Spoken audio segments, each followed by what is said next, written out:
Hello, everybody, and welcome to the annual, I guess at this point, event in which the whole Rev Left family comes together. Last year, we came together to answer a series of questions, and this year we're coming together to do a bit of a deeper dive on South African apartheid. Of course, this whole concept and this whole history is becoming increasingly relevant in the face of what's going on in Palestine currently. And so we figured that, having a sort of deep dive on South African apartheid could clarify some similarities, some differences with the case in Israel, as well as other, related phenomena like segregation after failed Reconstruction in the American South. In a lot of ways, and maybe there'll be some disagreement on this going forward, but I see South African apartheid as sort of this mix of what, sort of Israeli settler colonialism and oppression with some fundamental differences, and with, Jim Crow in the South. And there's lots of sort of parallels between both and some interesting differences that perhaps we can get into.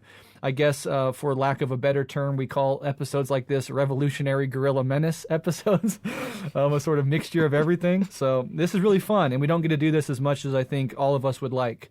So it's always a pleasure to have Alyson, Henry, and Adnan together in the same place.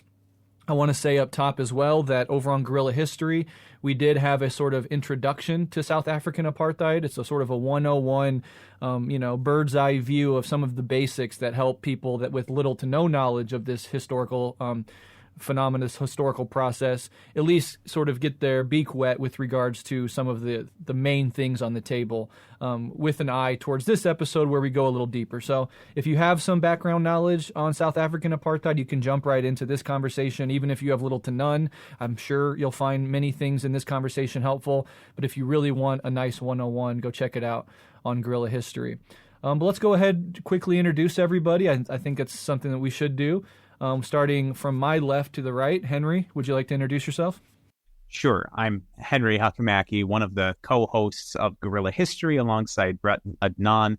I'm an educator and activist, and I also co-translated and edited the new English edition of Stalin History and Critique of a Black Legend by Domenico Lasordo. I'm sure if you listen to Guerrilla History, you're sick of my voice already. Impossible. Alyson, would you like to introduce yourself? Yeah, my name is Alyson. I am a co-host with Breht on Red Menace podcast, where we tend to focus on theoretical texts, try to do some summarization of them. I've had the pleasure a few times of joining Henry and Adnan for some recordings as well, which is always fantastic. And yeah, super excited to be here and dive into this. It's great to get all four of us together. Wonderful. Adnan. I'm Adnan Hussein, and I teach history at Queen's University. I'm one of the co-hosts of Guerrilla History. And I also do a lot on religion and the study of religion historically and conceptually. And it's always really fun to have these crossover episodes. So I'm really looking forward to this. Yeah, and we decided against having a hyper-structured conversation. We're going to let this conversation be a little bit more organic, but we're going to try to have the general chronological thrust be from, the basic history of the colonization of South Africa up to, 1948, the rise of formalized apartheid, all the way to the ending of formalized apartheid and the ongoing legacy of apartheid in South Africa, which certainly still, shapes that entire society, much like the end of Jim Crow in the American South wasn't the end of all racial segregation or, racism. It ended a certain sort of formalized oppression, but the informal oppression continued and in many ways continues to this day. And we see something very similar in the case of South Africa. I guess the best place to start might be with the history of the colonial endeavor that began this entire problem, as it were. And then we'll get into apartheid in a bit, but I'm wondering if Adnan, since your sort of specialty is centered around some of this stuff, if you could talk about a little bit about the process of settler colonialism in South Africa. Yes, well, it's surprising actually how far back the history of European settler colonialism on the African continent goes. I mean, usually, from our position in the Americas, we think of the Spanish and Portuguese, and then later the British principally. And maybe if we're really up on our Canadian history, we also, are aware of the French settler colonial project in North America. But we think of Africa as colonized in a big wave in the 19th century, in the scramble for Africa, the Berlin Conference, and tend not to recognize and realize that already in the 17th century, there are Dutch colonial settlers working for the Dutch East India Company, which is very parallel in many ways to the famous British, East India Company. But the Dutch were very involved in trade and colonialism in the Far East, in what is today Indonesia and the archipelago of islands, and they needed to control the routes, like other imperial powers that were established through these kind of trading networks and monopolizing trade, needed to control the trade routes and guard and protect those. And this is, of course, before the Suez Canal was dug in a major project in the middle of the 19th century. They had to round the southern coast of Africa, the Cape. So they established a settlement already by, I believe it was 1652 was the first kind of trading post that they established, and further settlement followed over the course of subsequent decades. And what listeners should recognize and realize is that during this period, really the Dutch Republic was probably the world maritime power. I mean, it was the most important naval force. It had the biggest and richest trading network, bringing goods, spices, etc., from the Far East, Indonesia, all the way to Europe. And this is what led to a huge economic and cultural efflorescence. I mean, you don't get Rembrandt, you don't get all of the Dutch masters and so on, really, without the ferment that happens through the Dutch trading and colonial empire that during the 17th and into the 18th centuries was really the strongest in the world for a certain period before the British supplanted. And so that's interesting also to understand in the early period, that by the end of the 18th century, the British are, really involved, of course, starting to expand in India, the Indian subcontinent, and they have an interest also in these routes and in contesting control over trading posts and so on the coast of Africa as well during this period. Of course, they'd established themselves already earlier in the 18th century for the transatlantic slave trade, but to connect their trading network on the Indian subcontinent, they had to go further down the African coast, and this led to conflicts with the Dutch settlers who were already there. And it kind of led in the early 19th century to the Dutch settlers who called themselves Afrikaners, or come to be called Afrikaners, but first called themselves these free burghers. That is, they're true bourgeois, right? They're this mercantile trading company, and the very word, the bourgeoisie, comes from the same word, these free burghers. That is, people who are not part of any aristocratic elite, but were dedicated to trade and commerce outside of the feudal social system. They are establishing their own kind of independent polities on the African continent, and they come into conflict with the British and have to move off the coast in many cases, and they have this, what they call, a very traumatic and very important episode in the Afrikaner historical self-consciousness, which is this great trek where they had to move into the hinterland in order to establish more agricultural style settlements and move away from the primarily mercantile orientation of these communities in their initial phases as part of the Dutch trading network. Yeah. I mean, I'm going to stop there because I think there's a lot other things we could pick up, and maybe people want to point out other aspects of this early history. Well, a very impressive summary. Yeah, that was really well done. Just to get some other, just kind of bouncing off of what Adnan said there. I believe New York City even was originally colonized by the Dutch, and it was only later was supplanted by British colonialists. So something sort of similar happened here. And what you mentioned here about the Boers, the descendants of largely Dutch, but also some German and French settlers that had settled that region, coming into conflict with British colonialism, and sort of through that conflict forging what they see as a sort of national identity, right? So then these Europeans who are there are now fighting British colonists, right? And now they're sort of forming a national identity that would come to be known the Afrikaners, and then that sort of sets us up, which we might discuss later, for this sort of victim mentality where they use the wordage of self-determination, where they sort of see themselves as fighters against the British colonial empire. But of course, this entire time there's native Africans that are being oppressed, displaced, caught up in the middle of this European intercolonialist war, broadly from the Bantu ethnic group, Zulu, Swazi, etc., that are present this entire time, will become known as the Black South Africans eventually, but are the native indigenous population that are being colonized. And through this period of time, through the 17th, 18th centuries, you see, straight up slavery, hardcore racial oppression. As the economies develop, you see the indigenous Black South Africans being forced into really precarious mining work, and the sort of exploitation of indigenous labor is a core feature of this entire thing, which maybe we'll get into a bit later. Does anybody else have anything to say about this early colonial period before we move into the period of apartheid, the rise of the National Party, etc.?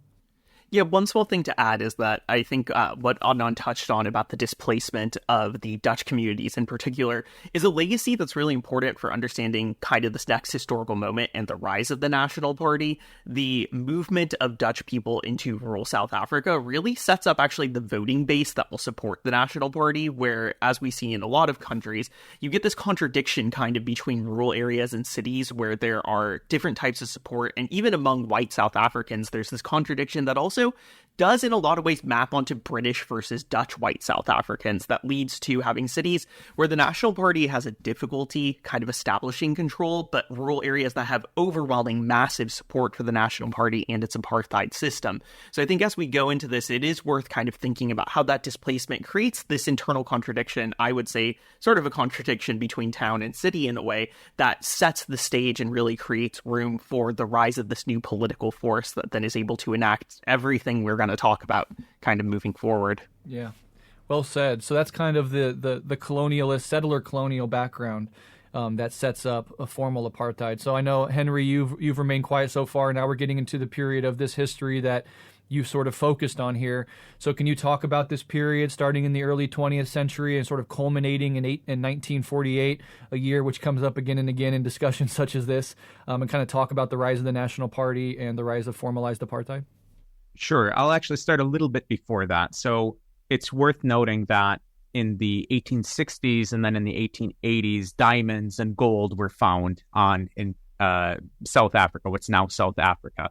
And this led the British to become interested in becoming the colonizers of what is now South Africa. Find diamonds, find gold. Of course, the British are going to be coming.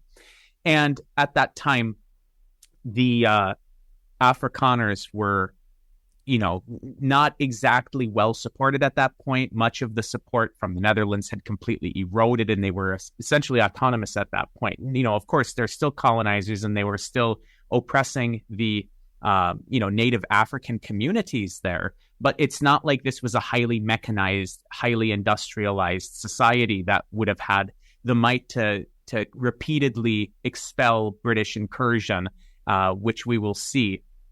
So the British, of course, hear diamonds and gold. They come.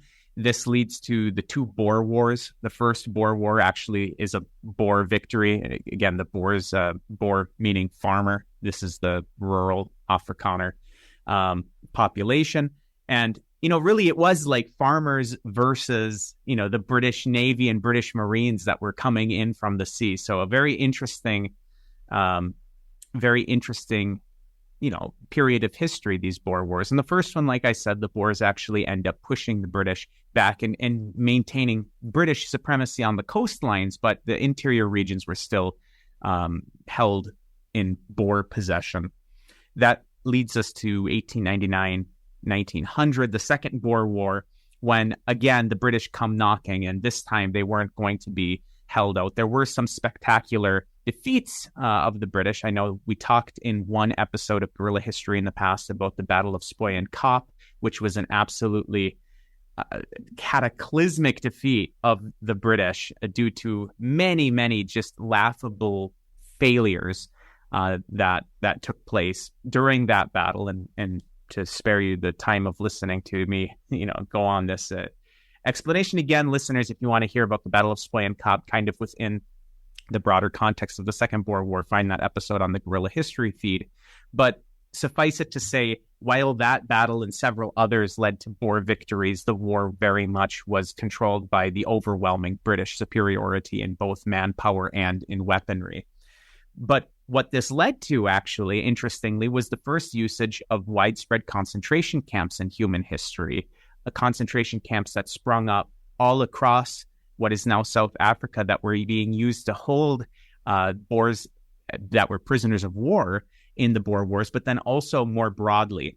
And the British also at this time went around and practiced literally scorched earth tactics. They burned the Boer farms, which led to many Boers fleeing the rural areas and becoming poor whites within more urban areas where they had previously not been, or the ones who stayed in those rural areas and had to kind of rebuild their agricultural base from scratch because it had been literally burnt by the British.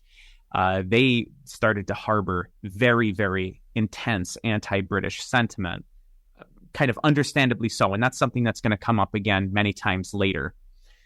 So what we have now is we have the British are now the, supreme rulers of what is now South Africa, the land that is now South Africa. And the Boers are still present, but they don't have any sort of autonomy. They have some kind of Boer republics and whatnot throughout time, but, how independent were they really? That's a kind of question for a different day. The interesting thing then is that what we have is as I think, Alyson, you had previously touched on, we have these poor white workers within the cities, mostly Boers that had been kind of flushed out from the farms after the British burnt them. And we also have the rise of the Dutch Reformed Church, the DRC, which was professing this very, very racist, white supremacist rhetoric in terms of the Afrikaners were actually like God's chosen people to rule over this land. And of course, keep in mind, the Boers are not controlling this land at that period of time. And so what there started to be is almost an Afrikaner nationalist movement, not just a white nationalist movement, but an Afrikaner specific nationalist movement. So as Breht mentioned, in 1948, we have the rise of the National Party. But prior to that, we actually had a different party that was a kind of racist white party called the United Party. And this was called the United Party because it was supposed to unite English speakers in, again, what is now South Africa, and Afrikaners in South Africa in this kind of white supremacist project that this is well before apartheid was a word, far before apartheid was legally codified formally, far before 1948. Laws were already going into place that were segregationist, were white supremacist, and really laid the basis for what was coming with apartheid. Interestingly, the United Party, in trying to unite English speakers and Afrikaners, it led to even more division between not only the English speakers and Afrikaners, but also the white community and the black community within South Africa. And specifically, the combination of this white supremacist rhetoric that was coming out from the Dutch Reformed Church, as well as splits in terms of anti-British sentiment that was still very deeply held within the Afrikaner community, we see that this alliance is quite fraught. And as World War II comes around, this comes to a head, very interestingly, with the fact that the English-speaking Afrikaners, which were the ones that were running the United Party of South Africa, they sided with the British in World War II. The Afrikaners, in part because this was a far-right white supremacist movement, and in part because they had deeply held anti-British sentiments, were very upset that the United Party was siding with the British in World War II and actually had very deeply held fascist sympathies. So this led to more divisions within the party and led to the rise of the National Party, again, an Afrikaner nationalist party. Nobody really thought that they were going to be winning elections in the late 1940s. Everybody thought, okay, well, the United Party, they're run by General Smuts, this war, general, and there's a lot of division there, but hey, they're still running it. The National Party, they came to power on the back of anti-communism, which was on the rise within the white community of South Africa. Particularly the bourgeoisie in South Africa. Keep in mind that this is, as the Soviet Union is vanquishing fascism from Europe. We also have this deeply held anti-British sentiment. And we also have the idea that the United Party was not being harsh enough in enacting segregationist policies and white supremacist policies. These policies were on the book. I know we talked about the Native Land Act in our guerrilla history episode, which over time set aside 87% of the land in South Africa for the white community, even though the white community was only 20% of the population of South Africa, and only set aside 20% for the black community, which was, if you combine the black community and the mixed race community, 78% of the population of South Africa. And these acts were already enacted, but the enforcement of the acts that were on the books and the kind of quote unquote slow pace by which further segregationist policies were coming into play led to this groundswell of support for the Nationalist Party, and they swept in elections in 1948. Just as a brief aside, the black community of South Africa actually had the right to vote for about 100 years, which maybe a lot of people didn't know, but it was, so while the voting restrictions were relatively liberal, in terms of, it was a liberal constitution, there was actually some people in the black community that were able to vote, actually quite a few. There were restrictions on it being men and land ownership. So, it did necessarily reduce. And then over time, this is still before 1948, voting restrictions were put in piece by piece by piece by piece until eventually, essentially, the black community was not able to vote at all. So the National Party comes in the elections in 1948 and puts in this sweep of legislation that is very segregationist, very exclusionary, white supremacist, and eventually this set of legislation becomes known as apartheid, which is the Afrikaans word for separateness or separatedness or apartness. I think I've been talking for a really long time, so I'm going to pause here in case anybody else has something that they want to say. I know there's a lot more that I left out, but I'll leave it there for now.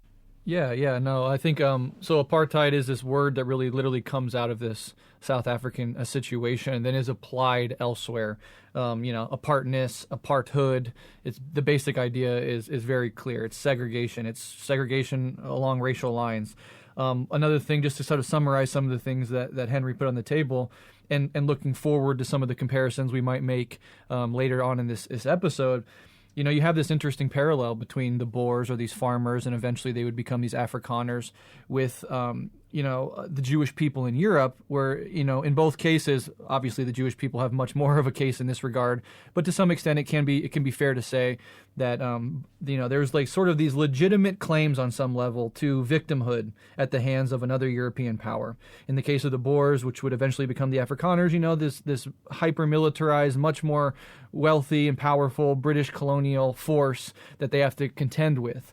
So you have this situation where there is this victimization, but then that victimization is used to justify the further brutal victimization of a separate indigenous native population. So these inter-European conflicts, right, in both cases, get imposed on the other, get imposed on this third party that had nothing to do with this inter-European conflict to begin with, and they're the ones who suffer the most. So then you have Brett, just to hop in 1 second, there's one important thing that I forgot to mention earlier, and I think that it'll also be important for understanding the dynamics that were at play here. There was two other really important factors in terms of why the National Party came to power when it did. One of which was that in the 19-teens and through the 20s and early 30s particularly, there was a great urbanization of the Black population in South Africa, and many Black South Africans taking jobs alongside whites. Remember, this is before the apartheid policies that segregated workplaces as well. And in many ways, we see some of the same things that are talked about today in terms of immigrant communities coming in, being low-wage laborers and undercutting wages of, insert native group here, in terms of we have immigrants coming in from Latin America, working in the agricultural fields, and then it's undercutting the wages of white workers in the United States. Oh no. This same kind of rhetoric was happening in South Africa in this time. And also, we have to remember that the Great Depression was at the same period of time when there was urbanization of the Black community in South Africa happening. And the Great Depression, I know that when we talk about the Great Depression, we often focus on the American context of the Great Depression, but it really was a worldwide phenomenon, and it hit South Africa as well. And the combination between the influx of the Black population into urban settings, as well as the Great Depression really wreaking havoc on the South African community, just led to this spiraling tension between the racial communities within South Africa and this increasing rhetoric of, well, the Black community coming in and taking our jobs and undercutting our wages is the thing that is tearing us down as a society, tearing us down economically. And this is what needs to be combated, which then led to the feeling that, again, the United Party wasn't doing enough to protect the white community of South Africa. So that was one of the points that I forgot to mention before. Yeah, important context. And so in 1948, you see the rise and the instantiation into power of the National Party. And then over the next couple of years, you have these list of specific laws that basically together formalized apartheid in South Africa. One of them, just reading off a list, a couple of them, I'm not going to read them all, there are many. The Population Registration Act of 1950, requiring every South African to be classified into one of a number of racial population groups. So you have like 4 groups of, races, white, I think the racist term colored, mixed, etc. And this act provided the foundation upon which the whole edifice of apartheid would be constructed. You have the Reservation of Separate Amenities Act, 1953. Henry, do you have something to say about the previous one? Just a quick note in terms of categorizing the people into different racial groups. Like, it really is as crude as it sounds, and even more so. They had census takers that were not trained in identifying which racial group people were. Like, they didn't have any specialized training, but they would have these census takers that would go around and then categorize every person that they would see just visually into one of 4 groups: white, Bantu, which is just Black. They weren't actually Bantu speakers, but they were the Black community of South Africa, mixed race, and Asian or Indian. The term for that last group kind of changed over the years, but literally they had untrained people going around with a clipboard and a list of names. They would look at them, squint and say, what racial group does this person fall into? And then check a box based on what they thought. And in fact, it's even more crude than that. There's a specific example called the pencil test. I don't know if any of you came across this in your research. If the census takers were unsure of whether somebody would be classified as Bantu, again, the Black community of South Africa, or white, and they knew that this person wasn't in the mixed race, they would literally take a pencil and push it into the person's hair. And if the person's hair was coarse enough to not let the pencil fall, they would classify that person as in the Bantu community. Whereas if the hair was thin enough or, fine enough that the pencil would fall out of their hair, they would be classified into the white community of South Africa. Jesus. just shows the literal pathology and insanity of colonialist Europe and the race science and the ideological superstructure built around their colonial enterprise. Just a couple extras. The Reservation of Separate Amenities Act, 1953. Obviously, this is the public premises, vehicles, services, everything in society is now segregated by race. It literally, black and white, just like in Jim Crow America. You're able to use some things based solely on your racial description, which again, Henry points out how crude and absurd these categories were. Then you have the Immorality Act. This is going back to 1927. It forbade extramarital sex between white people and black people, the prohibition of mixed marriages, a bunch of other things regarded to education, where you can live, the imposition of what are called Bantustans, or little areas where indigenous Black South Africans would be forced by this new national party. So you're now living in these sort of, ghettoized areas, segregated from the white areas who own obviously a lot more land. Something we see in Israel with, the West Bank and cutting that up, chopping that up. And then over here you have Gaza, these little areas where you force the indigenous populations into. And of course, this is also in the middle of the Cold War. So you have something like the Suppression of Communism Act. And any opposition to apartheid was, almost always inexorably tied to the threat of communism. Of course, white-dominated South Africa is an ally to the West in the Cold War, anti-communist to the core. And just as we saw in the U.S., figures like MLK, anybody standing up for black justice and liberation getting labeled with the communist label, it's the same exact thing is happening here. Any opposition to apartheid is labeled as communism, and you could literally be jailed under this act for public vociferous support of communism or vociferous opposition to apartheid. So this is just some of the scaffolding upon which apartheid was built. Alyson, Adnan, do either of you have anything to add about the nature of apartheid in South Africa throughout these years? One quick thing to add that kind of ties into the contributing factors to this that I think helps us understand how so many of these laws got passed so quickly, because there really is a staggering amount of legislation that immediately gets passed by the National Party. But I think another thing to consider too, and something that Americans I think might see some parallels with, is the economic impact of World War II leading into this and the socio-political impact of that as well. So Henry mentioned in the early teens this influx of black workers into the cities, but we also saw something very interesting that happened in the US as well, which is that white men were deployed to World War II. South Africa didn't see the highest level of service, but it did see about 300,000 people volunteer for their forces, which obviously cleared out a workforce. In the United States, we often talk about how this led to immigrant movement into the workforce and also women's movement into the workforce. And in the United States, what we saw immediately in the post-war period was this massive reactionary period of reactionary ideology in the 1950s that pushes back against this almost progressivizing industrialization which occurs as a result of World War II.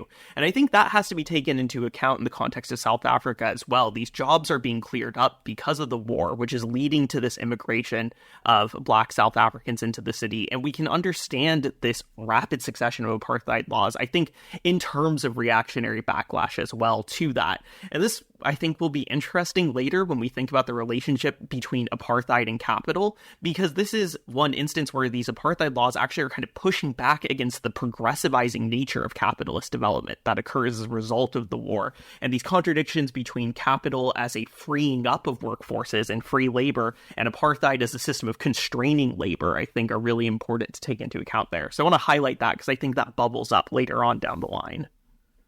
Those are really, I think, excellent suggestions and analysis about the very conservative, reactionary dimension of this and the context of panic, really. It's a period of extreme transition, in global history.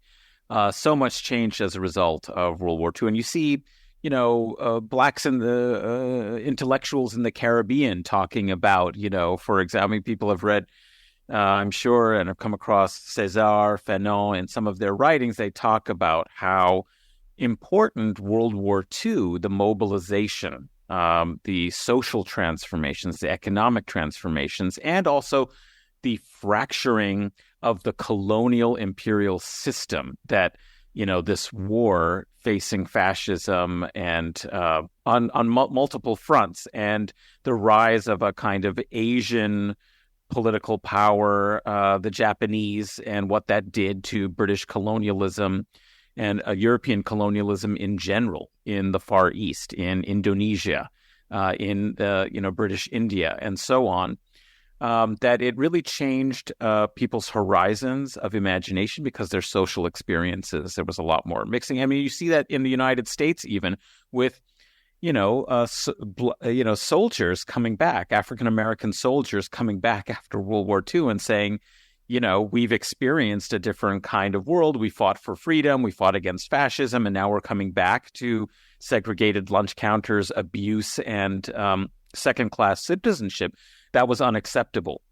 And you can see the roots of struggle and resistance taking place, and likewise backlash as a result of this. So why is there a huge massacre in 1945 in Algeria and Sétif with returning soldiers coming back to Algeria?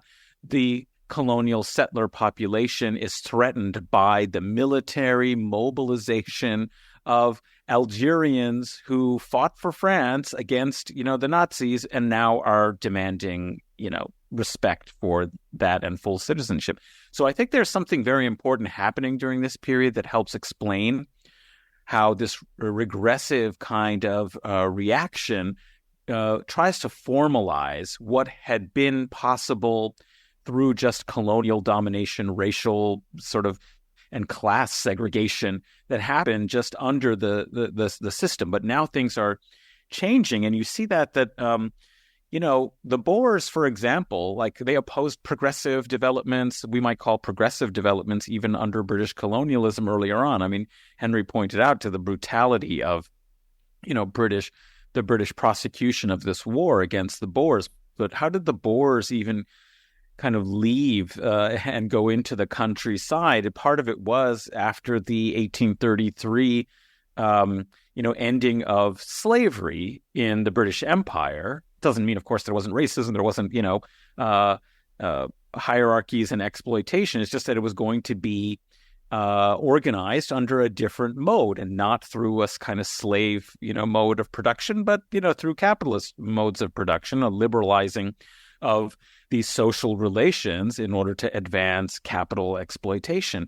Well, they didn't want to live in this regime of racial egalitarianism, so they, left. And so this should be very sort of understandable for Americans who, you have to understand like the kind of anti-federal government politics, that emerges. I mean, it comes early on, is partly, and in fact, even the American Revolution, as we've talked about, is in some ways we want to hang on to our system of racial segregation, of plantation slavery, and so on, and we don't want the meddling of the imperial core. Well, likewise, this is a reaction to British colonial developments and a resistance to being, integrated into some of the legal reforms that start to take place in the British Empire, in the early middle 19th century. That's where the Boers become, and that's their distinctive culture is, being victims in the same way that,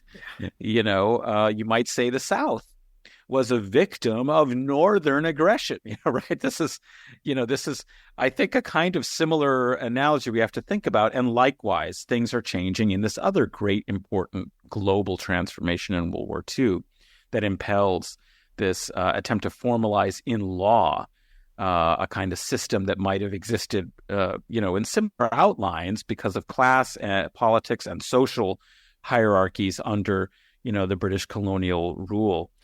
So I think that's something to, think about, is that this period of transition is very important, both for resistance to colonialism, but also attempts to reestablish racial hierarchies and different kind of, basically things are up for grabs. How is the society going to go? And so you have these influential kind of constituency being able to establish itself. It's enough.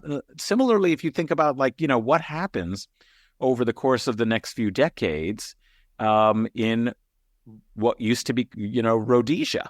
Is similarly, this kind of breakaway republic. We think of republics as this, historical move to, a kind of progressive or democratic politics. But oftentimes, just like you could say perhaps a U.S. republic, it's breaking, and even some of the republics in the Bolivarian, revolutions that take place in Latin America, sometimes you have a settler colonial class that wants to protect its particular system. And so they break away from, imperial rule, the monarchy, and they want to establish their own republic that instantiates the racial and class hierarchies of a settler colonial society. Yeah. Incredibly well said. It reminds me of that quote from an English essayist, Samuel Johnson, talking about the American colonists wanting liberty and this sons of liberty and all of this. He says, how is it that we hear the loudest yelps for liberty among the drivers of slaves, right? Pointing at this fundamental contradiction that follows American racism, and especially in the South, all through American history up to today, where the advent of modern American libertarianism, of this fetishization of states' rights, comes from this constant attempt to quell the federal government coming in, stopping slavery, desegregating their schools, etc., and they frame it in terms of liberty. And to some extent, they probably sincerely feel that way. Like if you think of slaves as your genuine property, the federal government coming in and taking them away is like coming and taking away your house to these people. But again, it speaks to the pathology and the dehumanization inherent in the project of colonialism, and then all of the other phenomena that flow from it, including segregation, apartheid, structural racism, etc. Henry, now I know we've been jumping around chronologically a little bit. The general thrust is there, but we are hopping around. Did you have anything else to say about the Bantustans or anything else chronologically that we might have skipped over already? Yeah, before I do that, you brought up a really good point about how people think about how the defenders of liberty were all slaveholders and things like this. Listeners, if you haven't read Domenico Losordo's Liberalism, A Counter History, I urge you to do so. That's kind of the theme of the majority of the book, is that liberalism as a tradition has its own history that it tells about itself. But this book provides not only a telling of their history and allows them to tell their history, but also provides a counter history that shows that, again, the people that are upholding these values of liberty are slaveholders or, doing these other terrible things. So if you haven't read the book, you should do so.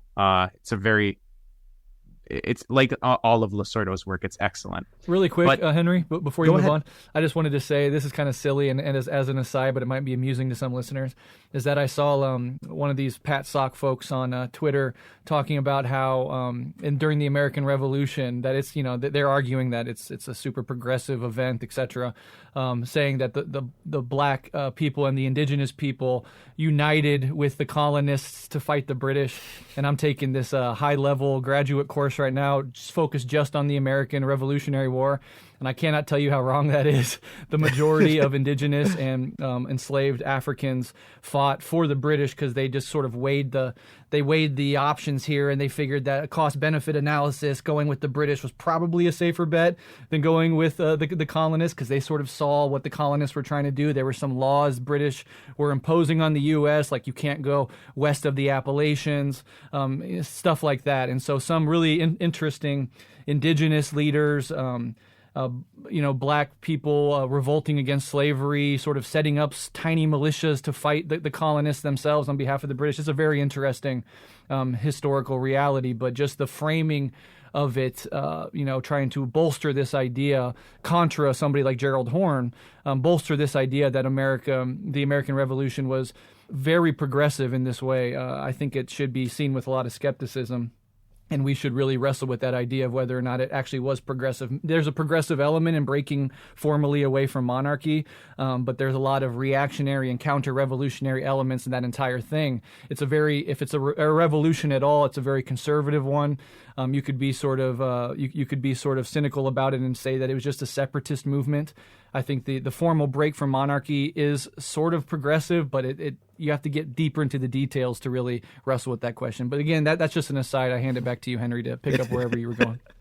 No, I like that you brought that up. And, you mentioned Gerald Horne, of course, to mention that we have several episodes of Guerrilla History with Gerald Horne. And then also mentioning that since I said that you should read Lacerdo, reading Lacerdo and Gerald Horne side by side or, co-consecutively or anything like that is really enriching as well. And actually Lacerdo, and I'm speaking as somebody who's translated some of Lacerdo's work, he cites Gerald Horne in some of his work, which is really interesting. I haven't seen where where Gerald Horne cites Lacerdo in his work. So listeners, if you know of anywhere that Gerald Horne cites Lacerdo, let me know. But, I can point to several instances where Horne is cited in Lacerdo's work. Anyway, moving back towards the discussion of Bantustans, I'm sure a lot of people have heard the term Bantustan. It's kind of used as a fill-in for any kind of like puppet regime that, is kind of carved out in this so-called autonomous area, but like it's not really autonomous, and it's, subsumed politically by the greater power that kind of enacted its kind of authority, so-called authority. But this is the actual term that was used in the context of South Africa. These developed over time, and it's worth understanding that the Bantustans did not just happen overnight. This was a series of acts that took place, and it was a result of some kind of debates that were happening within the National Party, particularly in the 1950s, that eventually led to the formal creation of the Bantustans, which was kind of finally enacted in 1970. So we can go back to the roots of the Bantustans, starting back in 1913 with the Natives Land Act, which we already, kind of touched on in terms of setting certain parts of land aside for the Black community. A very small percentage of the land, of course, for, the overwhelming majority of the population. But that's kind of where you can trace the origins of many of the ideas of putting a Bantustan in place. But then after the National Party was elected in 1948, one of the things that they did is they put in a series of area acts, and particularly the Natives Resettlement Act of 1954, which really set up the framework for the resettlement of the quote-unquote natives, the Black community within South Africa, into different parts. Now, before I talk about what actually happened, I want to talk a little bit about the debate that was happening within the National Party within the 1950s. So there was and of course, there was a lot of contradictions within the National Party, but up until this point, there was really two main strands of the National Party, one side of which said, okay, of course we need these segregationist, white supremacist policies, but we also need cheap Black labor in order to develop economically South Africa to benefit the white minority of the country. So while they were still in favor of apartheid, generally speaking, they did see a role for the integration of some Black labor alongside white labor in various parts of the economy in terms of developing it. The other strand within the National Party said, no, we don't need, nor do we want Black labor working alongside white labor. We need a complete separation of these two racial groups, where the Black community works in one place or in one set of industries, and the white community works in a separate set of industries. There's various reasons for this. One is just explicitly, white supremacy, wanting to keep them apart from each other, but also in terms of keeping a division between working class people was obviously on the minds of the people that were in this tendency as well. Even if you are indoctrinating, and of course, it's not really indoctrinating when the people want to believe that they're superior to the other people, like you're just reinforcing their prior notion that they're superior. And especially talking about the religious component, they're the chosen people to blah, blah, blah. We've already discussed this. But, there was this discussion that was taking place within the National Party that, hey, if we have the Black workers and the white workers working alongside each other, we might have some kind of cross-racial solidarity as a working class. We can't have that. So these debates went on for a few years in terms of, should we have the Black community working alongside the white community to develop the industry, or should we have this complete separation? And eventually the complete separation side ended up winning out. And there was this total separation of, there was white industries, there was black industries, companies that, would have 100% white workers or 100% black workers. There was no intermingling of the races within work. Also at the same time, there was policies enacted where entire cities were then being segregated. And at first, again, this is with some of those debates that were taking place in the 1950s, it was originally thought that, okay, well, and this is obviously false and highly racist, the white community of South Africa are inherently urban people, whereas the black community of South Africa are inherently rural people, so that by separating these people so that the black community is now in rural areas and the white community is in urban areas, we're just allowing the human nature of these two kinds of people to then be enacted within our society. There were some exceptions, at least at the beginning. So if a black South African was born in a city and was working in that city for 10 years uninterrupted, they were allowed to remain in that city. But that only lasted for a few years before, again, this kind of hardline faction within the National Party said, no, why are we having exceptions? We want apartheid. We want segregation. We're going to have apartheid and segregation. We're going to expel them. One of the things that was then done, which, as I said, was more or less formalized in 1970, was the creation of these so-called Bantustans, or black homelands.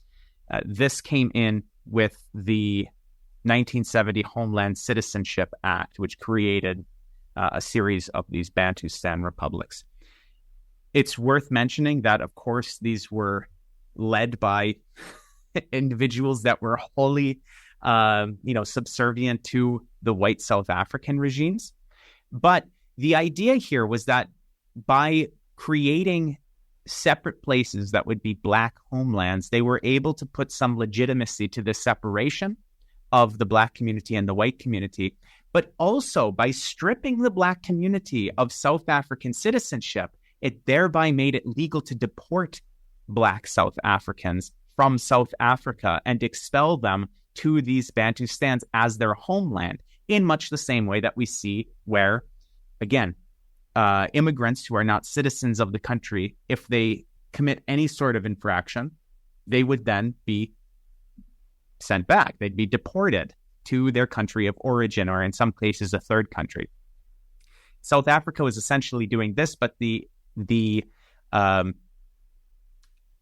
transgression was just being in South Africa at that point. And then they would be deported to these black homelands, which then, of course, would then also formalize the white domination of South Africa. So it was a kind of a process of, debates within the National Party that then became present within broader society. And one other thing that I think that we forgot to mention, unless anybody wants to talk about Bantustans, is the anti-miscegenation laws. Yeah, I have nothing to say about the Bantustans. You can move on. Go for it. Okay, so anti-miscegenation laws, these date back earlier than the Bantustans. So kind of we should have talked about them earlier chronologically, but, whatever, you're going to hear it now. There was very draconian anti-miscegenation laws that took place. And this was taking place in coordination with, again, looking back to the Natives Land Act, which said 87% of the land in South Africa is for the white community and 13% is for the black community, even though, if you look at the racial makeup, it's almost the inverse, almost, not quite. But also codified within law is that, one, these lands, that kind of percentage was not allowed to be changed. And two, there was these anti-miscegenation laws where if individuals from South Africa of different races had been married abroad, those marriages were annulled. If they were married in South Africa, again, those marriages were annulled. And if they tried to do something, quote, to procreate with one another, that was punishable by jail time. And people that are officiating weddings, they would be subject to heavy, heavy fines. extremely heavy, and these people, officiants at weddings, don't exactly get a huge amount of money for these sorts of things. So like a heavy fine on that person is going to be absolutely devastating. But they would even have raids on people's houses and see if there was any sort of sexual relations that were taking place. And if there were, they would immediately cuff the people and bring them to jail, because again, you're breaking these anti-miscegenation laws. It's not only interracial marriage, but they wanted to completely eliminate a change, any sort of change in the racial makeup of the country. They wanted to enforce that the land was majority white land, and they wanted to ensure the racial purity, quote unquote, of the white ruling minority of the country. So when you combine this with the Bantustan, creation and enforcement of these policies, what you have is that the majority of the land is enshrined white. The population has enshrined divisions between white and black in terms of not only physical separatedness, but also in extreme restriction on their ability to have normal human relations with each other, any sorts of changes within the racial makeup of society. And then eventually they just ended up removing much of the black community. Obviously, they weren't able to fully enforce this policy, but they removed large swaths of the black community to these Bantustans in order to, again, exert the white minority rule within South Africa, quote unquote, proper at that point. Yeah, well said. And it just speaks again to the absolutely fundamental nature of land in these colonial and settler colonial projects launched out of Europe. Does anybody else have anything to say about the capitalist exploitation taking place under apartheid? Anything else about the apartheid era? Anything like that before we move into particularly the resistance on behalf of the colonized, and then how apartheid officially fell before we get into a more reflective period, trying to draw parallels between other phenomena around the world? Does anybody have anything else to say before we move on to resistance and whatnot? Okay. Of course, there's much more to say about apartheid. Of course, we're covering decades and decades of history here. So, I urge people to, continue to look into it if you're interested in finding more of the details about this. But let's move towards the fall of apartheid. Now, of course, this is a long process. It happens over many, many years. Many different strategies of resistance are employed. And so I'll just leave it an open question. Anybody can sort of pick this up.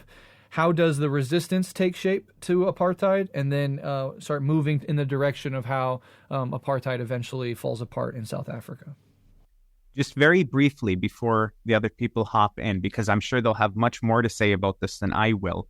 But it's important also to understand that as we said, in many ways, the structures of apartheid were actually enacted before apartheid became a formalized policy, and they were just enshrined legally within law upon the adoption of these policies by, as a slate of policies by the National Party after their election in 1948.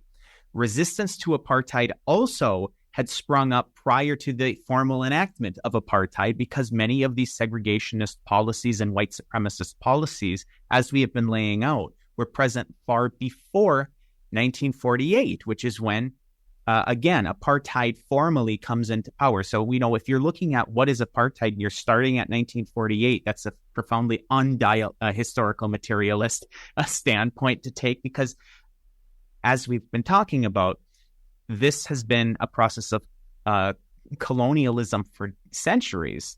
And the enforcement of white supremacist laws had been taking place for the duration of that time, and particularly in the decades leading up to the formal enactment of apartheid. So if we're talking about just using one example, the African National Congress, the ANC, which is going to come up many, many more times, they were founded not after apartheid was enacted, but I believe in 1912, if I'm remembering the year correctly. So decades before apartheid had been founded. This is before not only the National Party had taken power, but before even the United Party had taken power. Again, it's the structures that are in place in society, not the fact that there is this formal name for this phenomenon that's taking place. And so when we're talking about resistance to apartheid, it's important to understand that while that edge sharpens, obviously, as the repression becomes more extreme, as formal apartheid becomes more entrenched within society, these structures of resistance actually were existing for decades prior.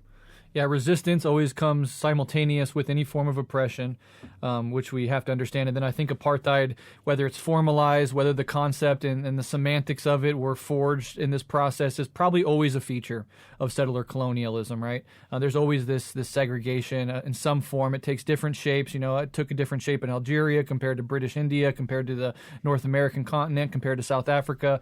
But this basic idea of separating people into hierarchies of worth, and then often even separating them from land and from one another, whether it's informed through a formalized process of laws or it's just brutal violence that does it, this is a feature of settler colonialism sort of inherently. And maybe we can put a little pressure on even that argument, though, later when we get into Max Eil's criticism of apartheid being used in the Israeli context, but we will get there.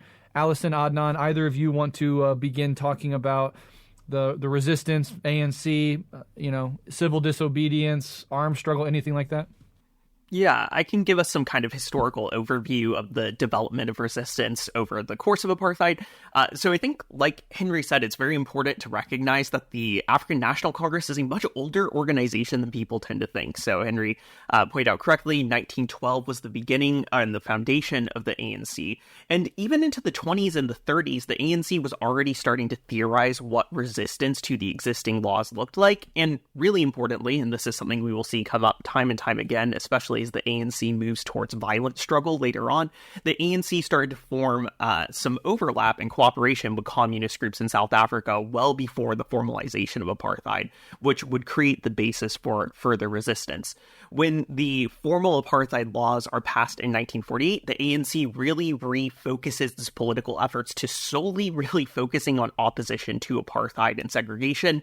This is in a lot of ways spurred by the Youth League of the ANC, with people like Nelson Mandela coming from the Youth League, pushing in a very strong direction here, which eventually leads to early on some kind of unorganized protest, but a formal protest that develops in the 1950s with the Defiance Campaign, where the ANC actually intentionally mobilizes masses of people in civil disobedience, strikes, and various forms of protest, blatantly breaking the laws that are imposed as part of apartheid as a way of pushing back. And this has mixed results pretty immediately. By the early 1950s, we are already seeing police violence happening against this, with massacres happening in 1952 against some of the protesters participating in the Defiance Act. And eventually, this kind of leads to a really intense state crackdown that is important for us to understand in terms of how resistance develops over time.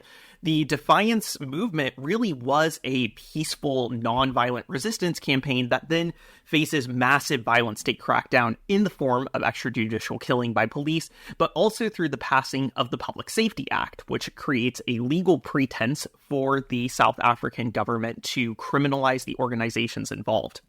One thing that we've touched on already that I think is very important here is that the overwhelming ideological justification for this crackdown is anti-communism. Not everyone participating in the Defiance Campaign is a communist in any way, even though communist support for it was very clearly existing and a relationship between the ANC and the Communist Party of South Africa did exist, but this gets used to justify it in the context of a broader Cold War scare that is happening domestically in the United States already and globally as a need to push back against communist influence. And the Public Safety Act eventually leads to the 1956 treason trials that are used against the African Nationalist Congress and its leaders, including Nelson Mandela. Obviously, throughout this time, struggle is continuing to occur in various forms, again, primarily in a non-violent form. Really important transformative moment that happens is the Sharpeville Massacre, which actually occurs before the treason trials can conclude.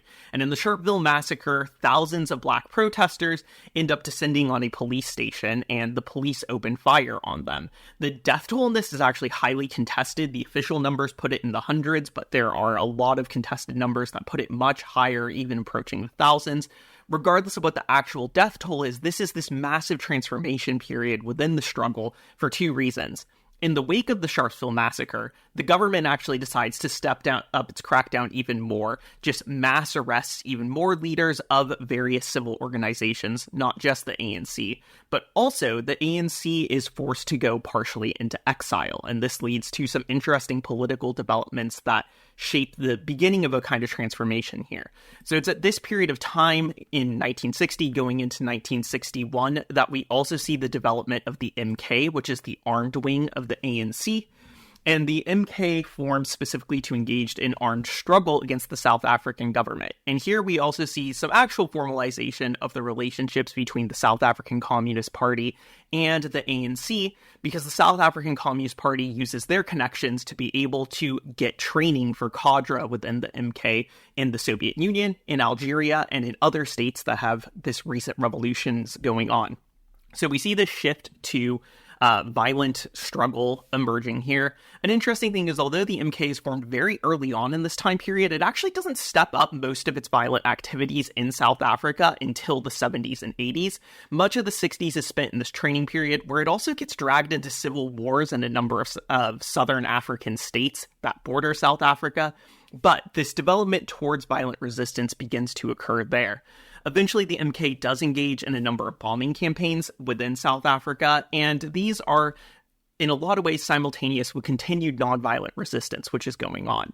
That nonviolent resistance eventually really culminates into the foundation of the United Democratic Front in 1983, one of whose leaders that many people would be familiar with, Desmond Tutu, becomes a very important figure in the process of the UDF resistance and later in the negotiations that lead to the fall of apartheid.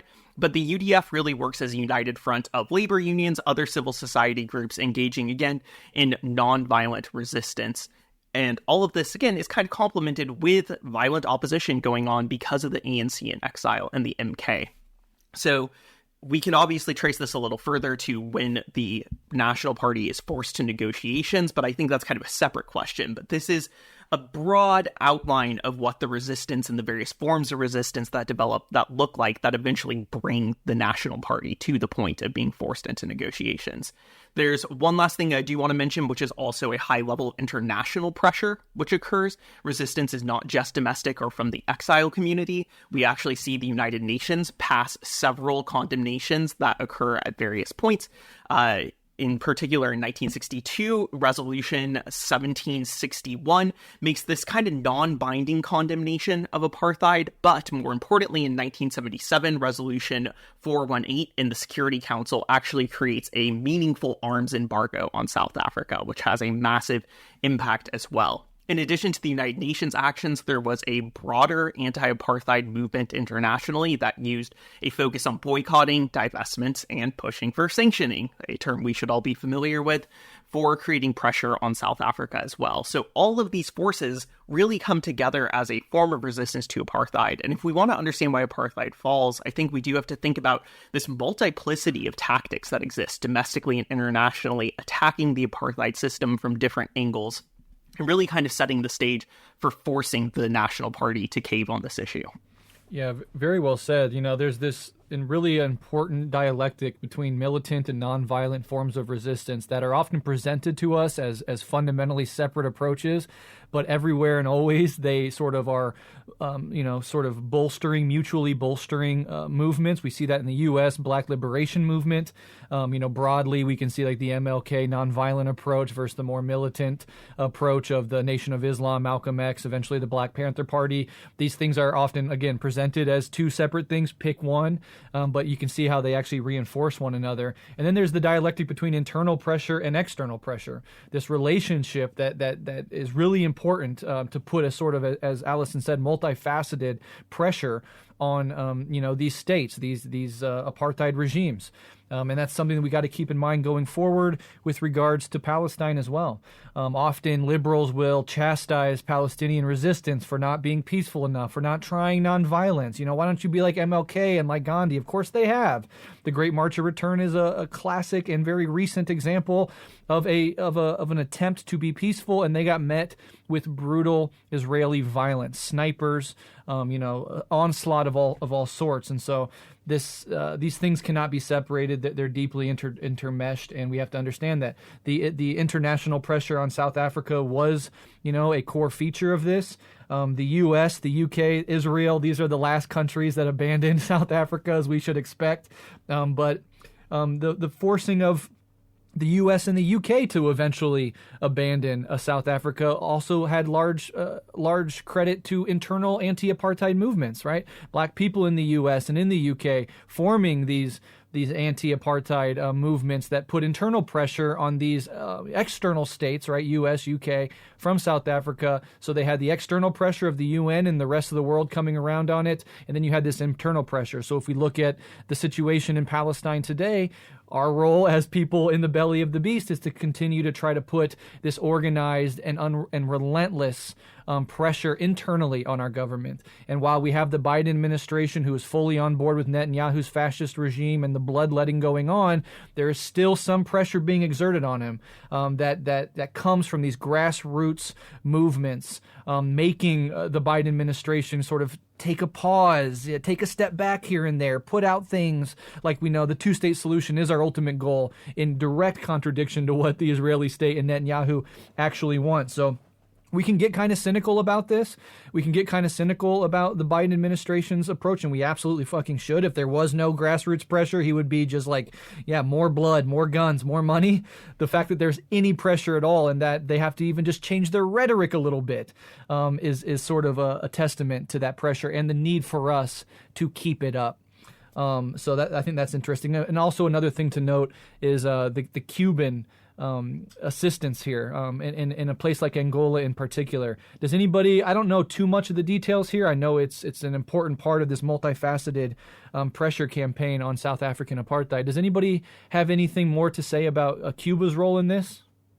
I don't know a lot of details about Cuba's role other than that, of course, it's rather famous that they did, aid and assist the, struggle against apartheid. They stood in solidarity, and that they were involved, of course, also in some of the other, as you were saying, Breht, kind of zones of conflict around South Africa, because what's important really to understand, I think, during this period, that South Africa was not just a kind of island of a peculiar, kind of colonial society that had survived decolonization during the 1960s, during this period. It was a real Cold War ally and a kind of expansionist and interventionist regional power, foiling, liberation struggles and movements in the southern part of Africa. And so, they were involved, I think, in quite a few, their military and their South African mercenaries all over Southern Africa, working with, conservative regimes, supposedly fighting, communist, liberation movements and so on. And so they were really a kind of very crucial part of the U.S.'s Cold War policy, and the kind of furtherance and extension, you might say, of an imperialist system in a period where Africa was undergoing a wave of decolonization struggles, some of which were more radical than others. And you could see that the effect of South African intervention was to make sure that even if these other regimes, broke away from colonialism, particularly, from the Portuguese, who hung on to their colonial possessions in Africa longer than, say, the British or the French or, the Spanish, that they would try and make sure these were not radical kinds of movements that tried to implement socialism. So I think, Cuba, played an important role in providing, some military support, some trained guerrillas, medical assistance and so on, in solidarity with liberation struggles. that often did confront the South Africans, in the geopolitics of the Southern African arena.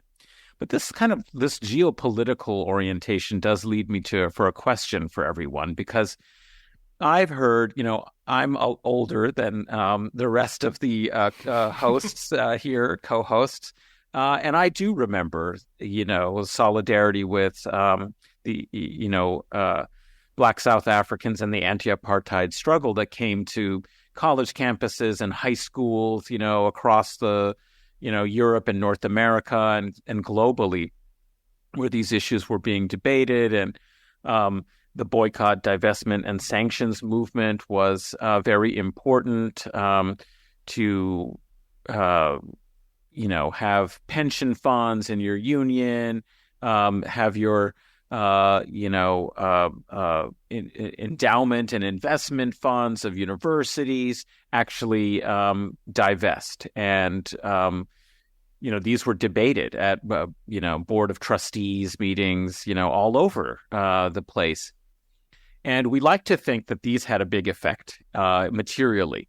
But I've heard discussion about, what really caused the fall of the apartheid system. On one level, you could say it was, globally, that the Cold War ended, or was ending and ended, in the period that happened to coincide with a global anti-apartheid struggle. And so that factor obviously has to be somehow taken into consideration, that it's another one of those 1945, World War II big pivots in history where it really wasn't suitable for the United States to maintain its support, overt, covert, however we want to think about it. It, had a lot of covert support in the 1980s and so on, even though, and I think in the 70s as well, even though, technically in the 1960s, it said it wasn't, the United States announced that it was going to abide by, UN calls for arms embargoes, which I think is also an important kind of factor overall. That's one that's we haven't mentioned, which was, imposing arms embargoes, because obviously this was a system that was enforced with brutality. And as I was explaining, they were also involved in all kinds of wars in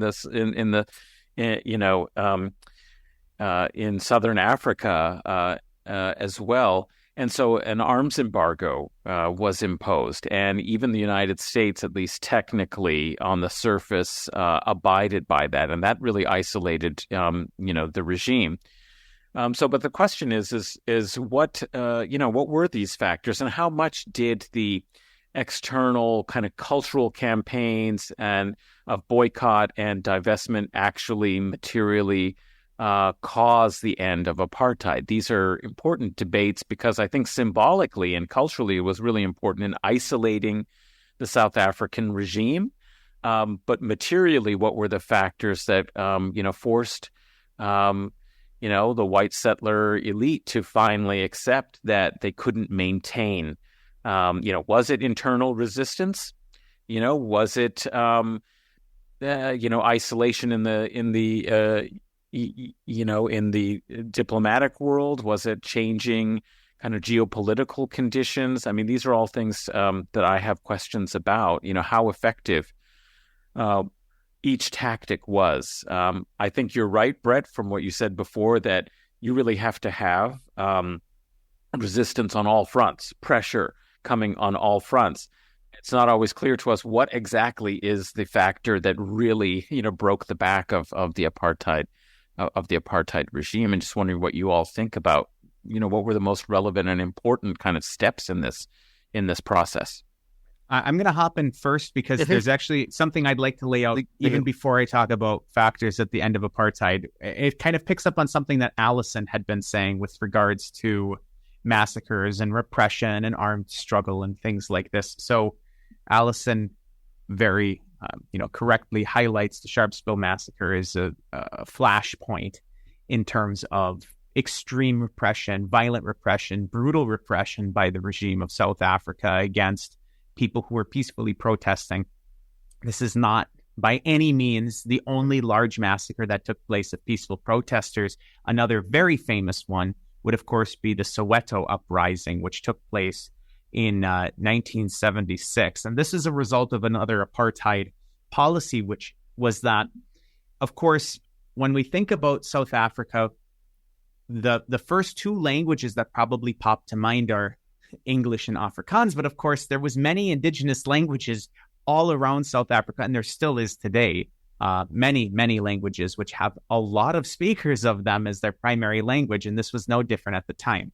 However, the apartheid regime enforced schooling to take place in either English or Afrikaans, kind of an equal proportion. Half of the day would be in Afrikaans, half the day would be in English, whatever. This and the story of education is actually a much bigger story, which probably isn't worth getting into right now because we have limited time. And, talking about like whether the church was running the education system or whether the state was running the education system, because that was one of the changes that took place with very profound impacts. But again, for sake of time, we'll kind of put that aside for now. But with regards to the Soweto uprising and what kind of precipitated it is that many of the places across South Africa, particularly in the Bantustans, which again nominally were independent, although only South Africa recognized them as such, they had this policy enforced where they had to split instruction between English and Afrikaans, but there was a lot of resistance to using Afrikaans at all because, of course, this was like the colonial language. Of course, English also a colonial language, but the more pressing colonial language in the mind of the people was Afrikaans because that was the language that was primarily used by the government. And so there was a lot of resistance to using Afrikaans. And what do you know? The government decided now they're going to enforce using of Afrikaans for things like mathematics, science, and one other subject, which I'm forgetting. But they had to use Afrikaans. There was no longer the option to use English for these subjects. So in Soweto, there was this uprising of people that were protesting against this educational reform where they were going to be compelled to use Afrikaans in instruction. And what was the result of this? Again, peaceful protesters that were protesting against using Afrikaans as the language of instruction for these Black South Africans were then gunned down. Upwards of 700 people. Again, just like in the Sharpsville massacre, the range is anywhere from like 150 up to 700. Although the government admits to much, at the time admitted to much less than that. Well over 1,000 people were injured in this massacre. A terrible event. But what it did is it galvanized the Black South African community and led to an upswing in resistance within South Africa.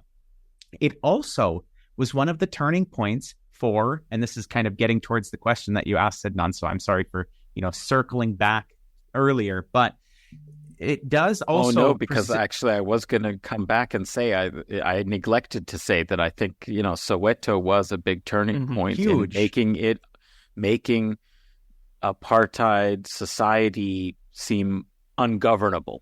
Yeah. And unpalatable to the international community, which Absolutely. Is the point that I was driving at. So the point, the kind of one of the points that I'm driving at here is that it is after this point that not only is there more resistance internally, but South Africa is being expelled from international sporting events. The BDS against South Africa. And of course, we think silly, is expelling them from sporting events really going to do anything? Sport is something that is very big worldwide with a huge number of people. And it is also something that can be used to legitimize governments. We see it even now, places like Hungary, for example. Viktor Orban is very invested in the football national team of Hungary, as well as clubs in Hungary doing well in European competitions like the Champions League and Europa League, and also hosting competition finals like the Europa League final in Hungary. This is something that is used to legitimate their form of government. It goes back to, fascist Italy also hosting and winning the World Cup in the 1930s. We've talked about this in previous episodes of Guerrilla History, so I'm going to kind of, go past this. But they were being expelled from sporting events. BDS was being picked up by countries around the world. Countries were outright condemning apartheid, whereas they previously hadn't. The Scandinavian countries were condemning apartheid more loudly than many other countries, but even countries that we wouldn't normally think of as champions of justice were coming out and saying apartheid is an unjust system. As we pointed out, the UN was putting out resolutions that were saying that apartheid was an unjust system. Of course, Margaret Thatcher was all in favor of it, and Reagan tried to veto measures that were being put in place, legislation that was being put in place against breaking, the arms embargoes against South Africa and whatnot. But that veto was overridden, very interestingly. So the international community was coming together in large part because of these extremely violent, repressive actions like the Soweto massacre, which in conjunction with internal resistance was a huge factor. We can't look at any individual factor and say, well, maybe expelling them from sporting competitions wasn't what brought down apartheid. Of course it wasn't. Maybe the internal resistance alone was not enough to bring down apartheid. Probably not. Maybe the BDS from other countries against South Africa, the apartheid South African regime, was not enough to bring it down by itself. Yeah, it was not. Maybe arms embargoes against South Africa wasn't enough by itself because, of course, Israel was still arming South Africa up until pretty much the bitter end of apartheid, which is something that we've talked about in some recent episodes of Guerrilla History. Listeners, we've been doing episodes on Palestine and Israel for the last 2 months, almost exclusively. So there's a lot there for you to listen to. There, these things don't by themselves cause the downfall of apartheid. And I'm definitely going to have everybody else give their thoughts on this as well. But there's one thing in particular that sometimes gets overlooked when we talk about what did bring down apartheid, and that's this assassination of Chris Hani. Chris Hani was Nelson Mandela's, really his heir apparent. He was this younger. So remember that as we get into the 1990s, when Mandela is released from prison, he's in his 70s. We think of Mandela being, the president of South Africa, and, he only died not that long ago, but he was old. He was in his 70s, as was most of the leaders of the ANC. And, the ANC, it's also worth mentioning, was not the only force that was fighting against apartheid. Far from. We mentioned the South African Communist Party. We haven't talked about the Pan-Africanist Congress, which is another huge force, but I'm going to kind of go past that for now. Maybe somebody else will pick that up because I'm talking a lot right now. But the assassination of Chris Hani, this is something that happened, if I remember correctly, 1992, 1993, something like that. It's right at the very bitter end of apartheid. And Chris Hani was this relatively young, I think he was about 50, which, by ANC standards or by American politician standards is a spring chicken. He was somebody that was very impressive, even when he would talk to these like fascist sympathizing, white supremacist National Party heads. They would come out of meetings with him saying he had the most amazing insights with me on like whatever my PhD dissertation at Oxford was about. Because of course, many of the National Party leaders in South Africa were Oxford educated gentlemen. But Chris Hani was incredibly impressive. This immigrant, a white immigrant that came down to South Africa, neo-Nazi supporting white immigrant to South Africa, was given weaponry by a sitting representative of the National Party in government to go and assassinate Chris Hani, which of course he then does. Chris Hani dies instantly. This leads to huge social upheaval, which would not have been possible without, it's one thing to say like people were coming out in the streets because this horrible event had taken place. And it's another thing for that to be organized. And at this point, the resistance was very organized. And at that point, the white South African president, de Klerk, looks at the streets and says, hey, 80% of the population is ready to burn everything down. I don't have the legitimacy with this population. And so as a response, this is an incredible thing, by the way. He's the sitting president, F.W. de Klerk, he died a couple years ago. 2 years ago, something like that. He comes out, thinks about it, and realizes that if he goes out and makes a statement condemning the assassination of Chris Hani, that the black population of South Africa is not going to care what he has to say. So he has to ring up Nelson Mandela, who is not an ally of his by any stretch of the imagination. F.W. de Klerk comes into the presidency of South Africa as a conservative white nationalist. He ends up winning the Nobel Peace Prize, by the way, but, white nationalists winning the Nobel Peace Prize is a kind of normal thing. So he calls up Nelson Mandela and he says, hey, Nelson, I can't make this speech because if I go out there and I make this speech, we are going to have a civil war. Nelson Mandela says, you are absolutely right. There will be a civil war if you make this speech. Mandela comes out. He gives a very, very famous speech, which is worth looking up in response to Chris Hani. Maybe we'll even, as a supplemental thing for the respective patrons, maybe we can do a reading of that speech or something like that. Maybe we can find the audio. I know it's out there. He gives a very famous speech. And at this moment, it legitimizes the ANC as a political force. It delegitimizes the National Party as a political force because, look, the president can't even go out and make a speech to the country as a response to a crisis. He has to go and draft in this political enemy of his to do it for him. So, the long story that I'm trying to weave is that it's not one thing in particular. It's all of these things coming to a head. Yeah. I'll expand on that a little bit too, I think. There's a couple factors that we haven't mentioned, but I do think overarchingly, this point is really important that you make, Henry, which is that each of these tactics has their successes and their limits, right? And it really is all of them coming together that contributes to it. Obviously, in terms of domestic nonviolent resistance, one of the limits that is imposed there is state repression, right? The ability to just arrest the people involved in it or kill them. But another thing that I think we need to take into account is the limits of the armed resistance which occurred as well. So again, the ANC's armed wing in the MK is really interesting because it got involved in broader African politics in a way that is very complicated. Henry, you mentioned the Pan-African Conference, which I think is an extremely important organization for understanding this. The ANC and the Pan-African Conference did not have a very good relationship with each other throughout much of their history, and this actually really undermined the ability of the ANC to engage in armed struggle on the scale that they wanted to. So again, following the Sharpeville massacre, when the ANC moves towards militarization and is forced into exile, one of the first places that they go is to Ghana. And unfortunately, they are not able to stay in Ghana for very long because the government in Ghana ends up siding with the PAC and forces the ANC out. And we get the beginning of this really interesting history throughout the 60s and the 70s of the ANC bouncing around between different African countries as its main exile base as a result of these broader politics that are going. So one of the really hard things that happens there is this attempt to kick off a broader armed struggle requires the ANC to get involved in larger decolonial politics within Africa outside of South Africa proper and the contradictions that emerge there.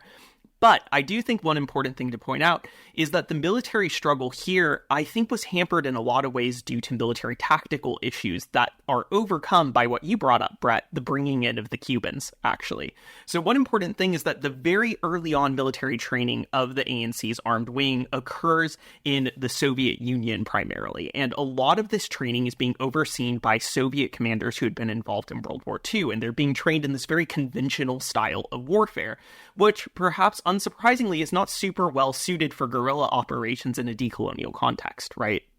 But when the Cubans are brought in to actually do military training, I think it's something like 500 military advisors are brought in from Cuba. There is this movement towards more guerrilla tactics that will later on allow them to scale up again in the late 70s and early 80s to engage in more kind of terroristic attacks that fit a guerrilla style of fighting more. So that creates an intense amount of pressure that comes in later, I think, than the ANC wanted and at a smaller scale than it wanted, but absolutely is timed perfectly with a couple of other factors that are going on.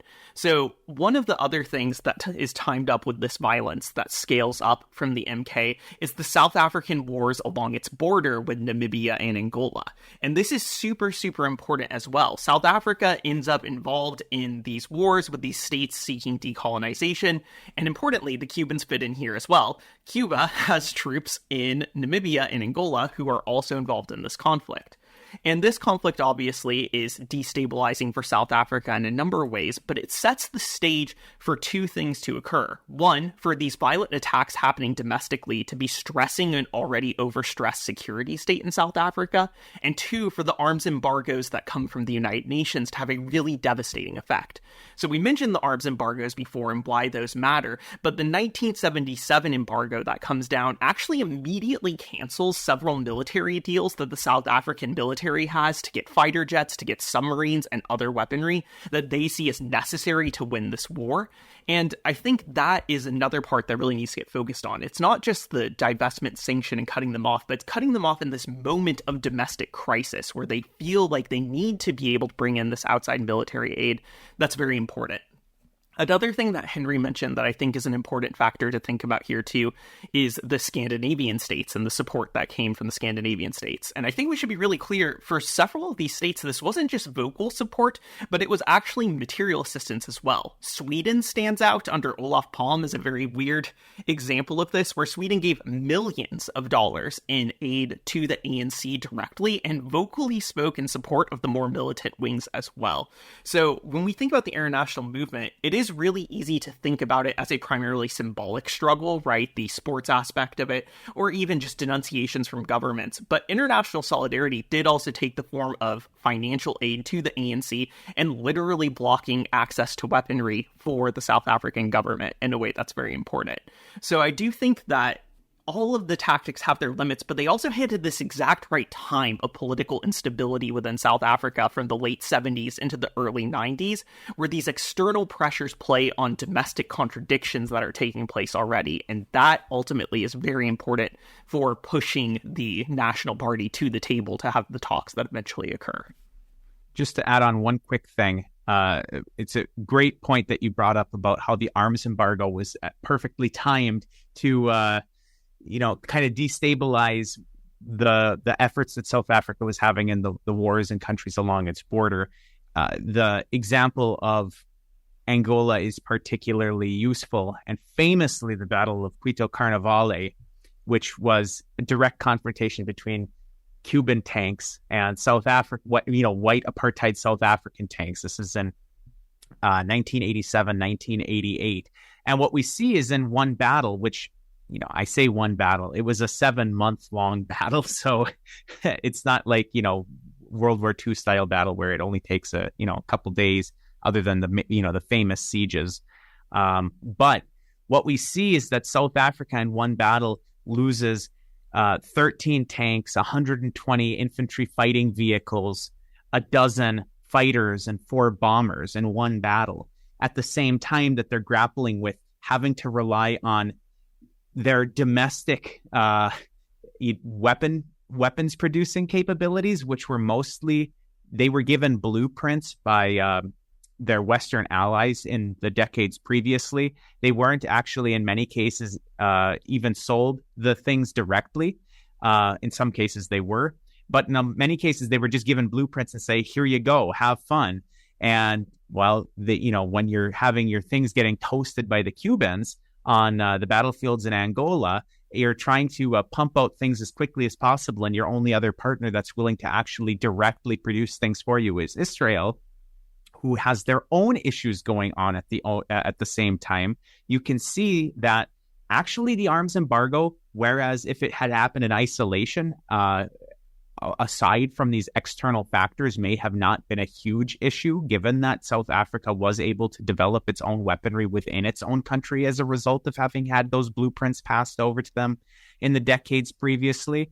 Because of what was happening at the time, it became a very, very pressing concern for them, and something that made it much harder, as you pointed out, Alyson, to hold up against the internal resistance that was taking place within South Africa.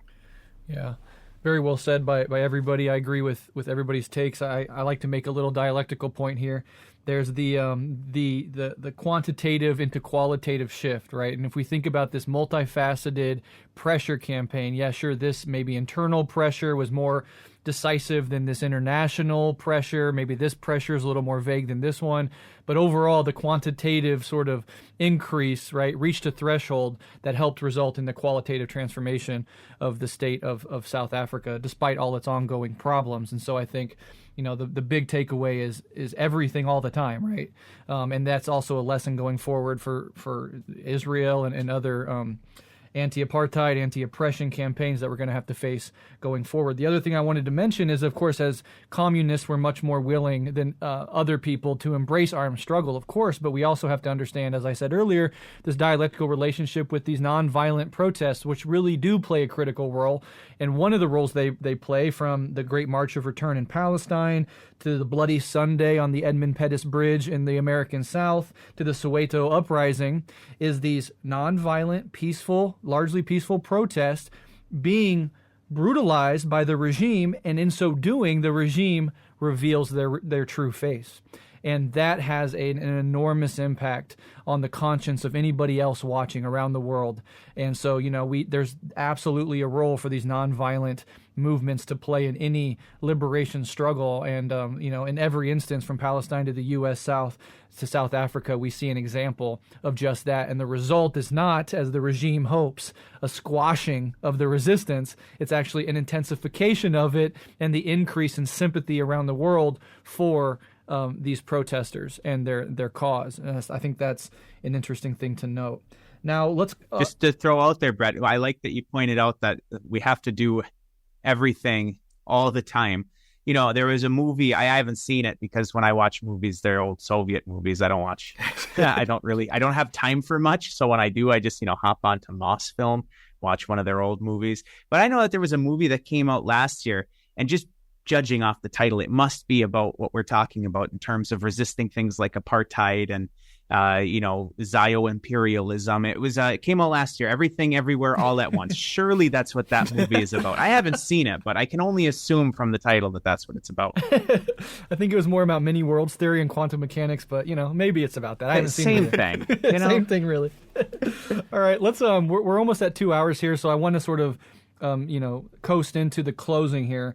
But there are two things that I want to touch on as we wrap this up. One, is there anything else that anybody wants to say about the fall of apartheid, Truth and Reconciliation Commission, anything like that? And then after that, we will end the discussion with a reflection on the similarities and differences between the South African anti-apartheid struggle and the Palestinian struggle in Israel, because I think there's lots of interesting similarities as well as interesting differences. So these are the last two things we're going to contend with. Anybody have anything to say about the fall of apartheid before we move on? I have something on Truth and Reconciliation. I know, Alyson, that you have a lot more than I do, but I'm just going to put out there very briefly that the Truth and Reconciliation Commission, which is a very famous thing and does have some successes, which, Alyson, I think you can probably touch on when you're talking about it, but it was flawed from the beginning. And it's worth underscoring that by truth and reconciliation, they mean some truth and very little reconciliation. When the Truth and Reconciliation Commission was formulated, it was a voluntary process by which these perpetuators of crimes against humanity and atrocities over the course of decades were allowed to come forward and say what they did, and then essentially were granted immunity. There was an intention for there to be reparations that came out of this process, although that never materialized. And so just my brief, kind of introduction to this topic before I pass it off to Alyson, because I know that you have done more of the research on this side of things than I did. When your process in terms of examining war crimes is based on voluntary admissions, which then grant you immunity, and then no reparations out of that process, your process is not about true truth, and it's not about actually having reconciliation. And as a result, we see many of the structures still in place today that we did during the times of formal apartheid, which again, I'm sure we'll touch on later, but I'm going to leave it there for Alyson to actually dive into the Truth and Reconciliation Commission formally. Yeah, so I'll lead us into the Truth and Reconciliation Commission a little bit by discussing the few years leading up to it in which negotiations occur around apartheid when the National Party is really forced to the table. This is starting in 91 through 94, really. Important to note here, the National Party seemed to have interest in starting negotiations earlier than they happened. They were discussing privately with Mandela in prison, and within the National Party, their intelligence wing, there was discussion about how to get in contact with the ANC in exile starting in the early 80s. This is probably, again, because of that arms embargo really weighing them down, as well as escalating domestic violence that's occurring here. So all of this is occurring, and eventually they are brought to the table. We don't need to get to the details too much of what those negotiations look like, although Henry brought up that fantastic point about the assassination of Chris Hani, which is extremely important for accelerating this. And, it doesn't seem like something that should have helped negotiations. It really seems like something that should have gotten in the way of them. But Mandela's involvement in the response to that really had a massive impact in favor of allowing negotiations to continue. And so the Peace and Reconciliation Commission actually follows in the wake of these negotiations, which have already occurred, and has kind of the weight of what happened during those negotiations into it as well. So during the negotiation period, it would be incorrect to think that there was a very peaceful transition. The assassination of Chris Hani was actually part of a broader terror campaign carried out by essentially neo-Nazis in South Africa who were opposed to the National Party conceding on this. You actually also saw some interesting resistance from one of the Bantustans districts that was opposed to the move as well on the basis of wanting to maintain something like semi-autonomy. This ended up not mattering too much, but there was tumult and some amount of actual domestic terror that evolved from this process. So going to the Truth and Reconciliation Commission, it would be incorrect to think that things are particularly settled, right? But in 1996, Mandela calls the Truth and Reconciliation Commission and allows Desmond Tutu to be in charge of it.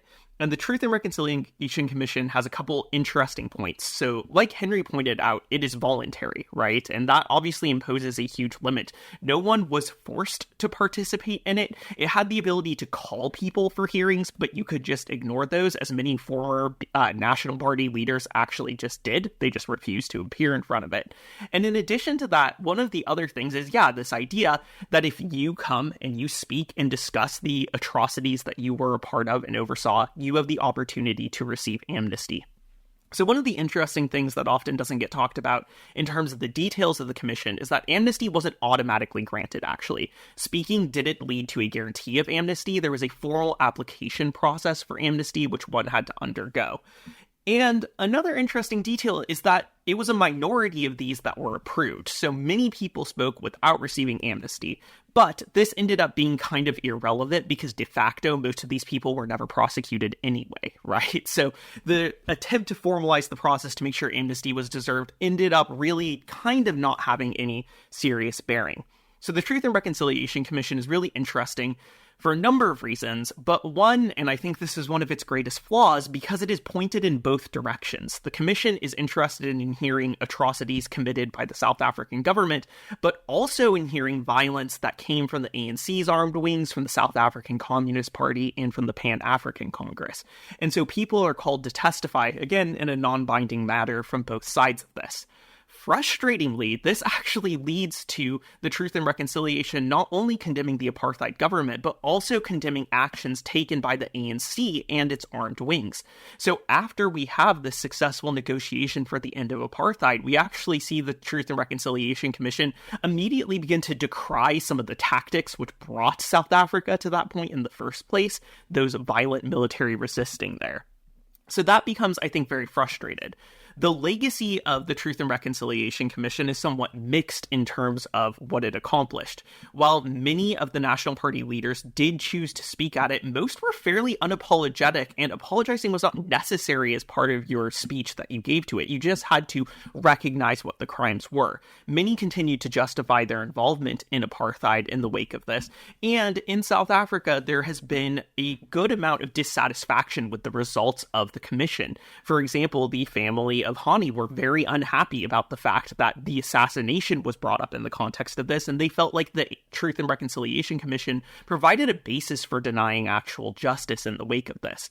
So the Truth and Reconciliation Commission, it's this thing that liberals kind of love, right? I really think of this as like a thing that gets brought up on like West Wing episodes a lot, of this kind of like, oh, we can have these high values and principles and come in and find a non-punitive solution to this. But in the end, it really did serve to, fail to hold accountability. And I think we can actually see political parallels of this in a lot of contexts. I think a lot about Reconstruction United States, where there really was a failure to hold the Southern elite and military class accountable for the actions that they took, and a choice to just attempt to reintegrate them into U.S. society. And the failures that we saw in the wake of that, the institutionalization of racism in new forms in the South, also have occurred in South Africa, partially as a result of this. So I think it is important to take the Truth and Reconciliation Commission into account as a sort of historic archetype that we see, where states do achieve some level of success fighting colonial internal powers, but then don't solidify the gains through a decolonial violence and choose to opt out for reintegration instead. And that is, I think, one of the big limits of its legacy that we have to wrestle with.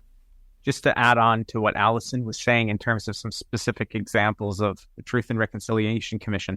So one of the main ideas behind the Truth and Reconciliation Commission is that families of people who died as a result of, massacres or various things that were carried out, secret state repression, executions, etc., that were carried out by the apartheid regime, at least the bodies of their family members would be able to be identified. And in many cases, this is not the case. In fact, even today, there are anthropologists who are going around South Africa to try to find and identify the remains of individuals, because as a voluntary process, the people who would actually know where the bodies were and who the bodies were, they were not brought forward before the commission and were not able, or weren't willing to provide that information, and therefore it's having to be done independently by anthropologists today.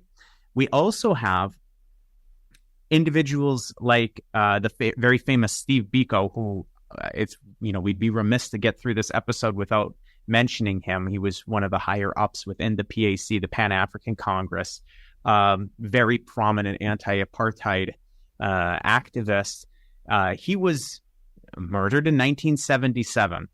And as the Truth and Reconciliation Commission came up, and this kind of also goes back to the PAC and the ANC not having the friendliest of relations over the years, but the family of Steve Biko, who very firmly within that PAC group, they were continuously criticizing the Truth and Reconciliation Commission as a vehicle for political expediency for the state to kind of get past that without having to answer those hard questions of where are the reparations going to come from? What are we going to do with these people that were committing crimes against humanity? By having this Truth and Reconciliation Commission, it gives you the legitimacy of having done something, but without actually having to do anything very difficult about it. And just one other brief example, on the opposite side, we had former president of South Africa, P.W. Botha, who was a very brutal, apartheid president, who was called to appear before the Truth and Reconciliation Commission, an order which he did just outright refused to do. He never came forward. He said that it was a political circus and that he would never appear before a Truth and Reconciliation Commission hearing, which he did not. This then got him a fine, which he refused to pay, and then it was overturned on appeal. So if we can't even get the person who is running the apartheid structure for a period of 6 years when he was president to even appear, and then even when he doesn't appear, we can't even levy a fine against him. Again, this just underscores the toothlessness of the Truth and Reconciliation Commission. But again, as Alyson said, it does make liberals feel good that, quote unquote, something was done. We have some truth that has come out. And, sure, there were a lot of family members that got that kind of closure because people did come forward and say where the bodies were. But to say that this was, an institution or a body that actually had some lasting positive impact, I'm not so sure that we can actually go that far and say that this was that. Yeah, I just wanted to pick up on a couple of these issues and themes.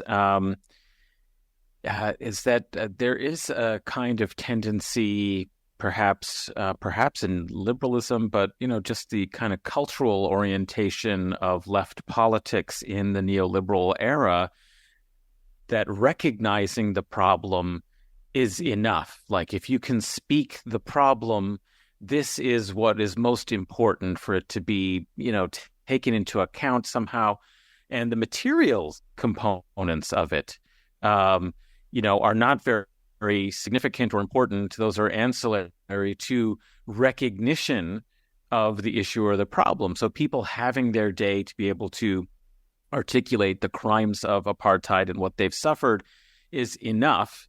But reparations is impractical and not even the most important component of it. This is reconciliation, meaning some kind of cultural healing, where actually, what is the actual demand? Maybe there's a bit of a demand. There's two demands. One is for the criminals to confess their crimes without necessarily being prosecuted or, having to face any real, genuine material accountability for those crimes, and the reconciliation of its victims to forgive the perpetrators of those crimes. This is basically the logic of it.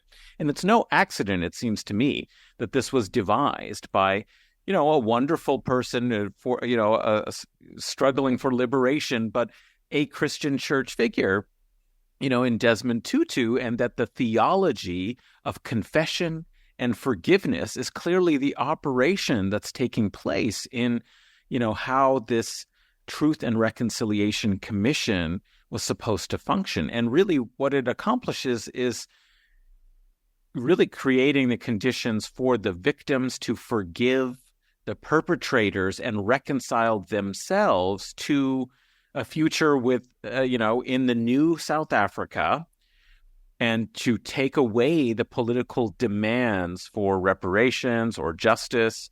And I think the other really vicious part that, Alyson pointed out is that, those who struggled against apartheid and contravened aspects of, international humanitarian law, or, were, kind of accused of, killings of, actually, I'm not even sure this is a question that I would have. I mean, were actual attacks on policemen, military personnel included among the purview, among the ambit, of what needed to be kind of confessed and was regarded as condemnable, or was it just kind of civilians if they had been, what exactly were the crimes that had to be, what were the categories of crimes that had to be confessed? But the very fact that revolutionary struggles for decolonization were placed under the same onus kind of erased, in some ways, the legitimacy of armed struggle against, a settler colonial regime, which, is, again, of course, I mean, even the UN recognizes, even though nobody remembers this in the current context, that struggling against colonialism, resistance is, lawful, and that does include armed resistance. Now, there are limits and all of that, but armed resistance itself shouldn't be delegitimized by such a process, and that seemed to be another possible flaw in the way in which this was conceptualized. So I think it's not a model for really anything. It's often used as as an example of the ways in which you could bring people who have been in conflict to some kind of, peaceful resolution. But if we were to see something like this developed for other conflicts, I don't think, I don't think it would lead to outcomes. And perhaps we're going to talk a little bit about the fact that this ended up being a neoliberal, a democratic but neoliberal state that, the revolution that took place here was one against, apartheid, but not really in transforming the nature of the state. It wasn't the beginning of, socialism or equality. It was just liberalizing the social order from these, draconian, authoritarian, and race-based, laws. And that, of course, means that, as many South Africans feel today, is that the struggle continues. But of course, it's much harder to gain, support and solidarity, in the post-apartheid South African struggles for social equality and justice than, it was during the era of international attention and solidarity for the end of apartheid. Yeah. All really good points, of course, to Adnan's point about raising awareness. That being the liberal solution to things. It just sort of ends there. Everybody's raising awareness, then everybody's aware, so now what? Nothing. And the Black Lives Matter movement, I think, is a really good example of how liberals do this, because what happened with the liberal establishment after Black Lives Matter? Well, there were murals painted, there were street names that were changed, they even sacrificed Derek Chauvin, as a little something for the Black Lives Matter movement. But did anything materially change? Did the carceral system in any way face any, overturning or reform? Did the policing in this country face any reform whatsoever? Is the negative culture and the racist culture within the police departments altered in any significant way? Absolutely not. And so what that does is just guarantee that there's going to be, as there has all through American history, another iteration in our lifetimes, almost, undoubtedly, of Black liberation movements, coming around to another issue, whatever that may be in the future, whatever the sparking event may be. And we're going to have to relive this cycle until this is materially addressed. And what liberalism does in so many ways is anything and everything except real material change. But now, the legacy of apartheid in South Africa is now you're just in a horrific situation of capitalism and neoliberal domination, where inequality is still insane. I mean, South Africa is one of the most unequal countries on the planet of Earth. You have a state that is unable to do much. I mean, even keeping the electricity on is a big problem in South Africa. You have white South Africans who have now cloistered themselves in sometimes intentional communities in rural areas far away from big cities with their own private police forces. They're still shanty towns, dramatically overrepresented by Black South Africans.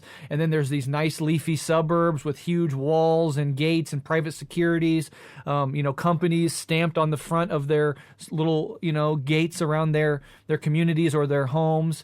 Literally, even policing becomes an issue, a huge issue with crime, which of course stems from poverty and the lack of life opportunities. So the struggle literally does continue. Formalized apartheid fell, but a lot of the same things that were hallmarks, not the formal policies, but the basic structure of society, hasn't much changed. And South Africans, especially poor and Black South Africans, still suffer in a lot of ways. Was there a certain group of bourgeois Black South Africans that were able to rise and now live a middle-class life in a way that they might not have been able to during apartheid?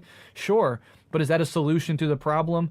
Ultimately, of course not. And so that legacy still continues to haunt South Africa, like the legacy of Jim Crow and racism and slavery continue to haunt the U.S., because there's no sense in which we're going to materially address this injustice, set the playing field equal, and move into a new era. It's just a dismantling of certain policies, but no, striking at the root of the problem, as it were. So as this final question to ask all of you, I'm going to keep it very broad. I want to talk about similarities and differences with the South African situation to the Israeli situation, what we might be able to learn from it. Any last words at all? I know Alyson had a point about the international movement around anti-apartheid as a blueprint for combating Zionism, which I'd like to hear your thoughts on. Henry made a point earlier about Max Eil, having a certain sort of disagreement with the use of apartheid in the context of Palestine. I'd like to hear about. So anybody can kind of take this final question. I just wanted to start first, though, with something about the fact that the end of apartheid, in the early 1990s, was accomplished. So we've just talked about the, limited legacy that it was, but yet it was also a heroic struggle that ended, this racial regime. At that time, people believed and thought that the Palestinian question would also be soon resolved because the world was changing. If the apartheid regime, fell, surely next was Palestine. So I think it's an interesting question to frame. Why are we still dealing with the question of Palestine in similar terms in some ways to what we had been dealing with in the 1980s and the 90s? And why didn't, Israel's Zionist regime undergo the same kind of transformation? And I think, I would just say one component, I think, has to be that the different histories of the legacies of African slavery and racism in the world's kind of imperial core must have played some kind of role in culturally being able to recognize, after, decades of brutal repression in South Africa of, the Black population, indigenous Black population, of them as sympathetic victims. And one thing that we have not seen happen for various reasons that need to be thought about and considered, and that were, of course, exacerbated with the global war on terrorism and the demonization of Muslims, the globalization of Islamophobia, kind of cultural calque of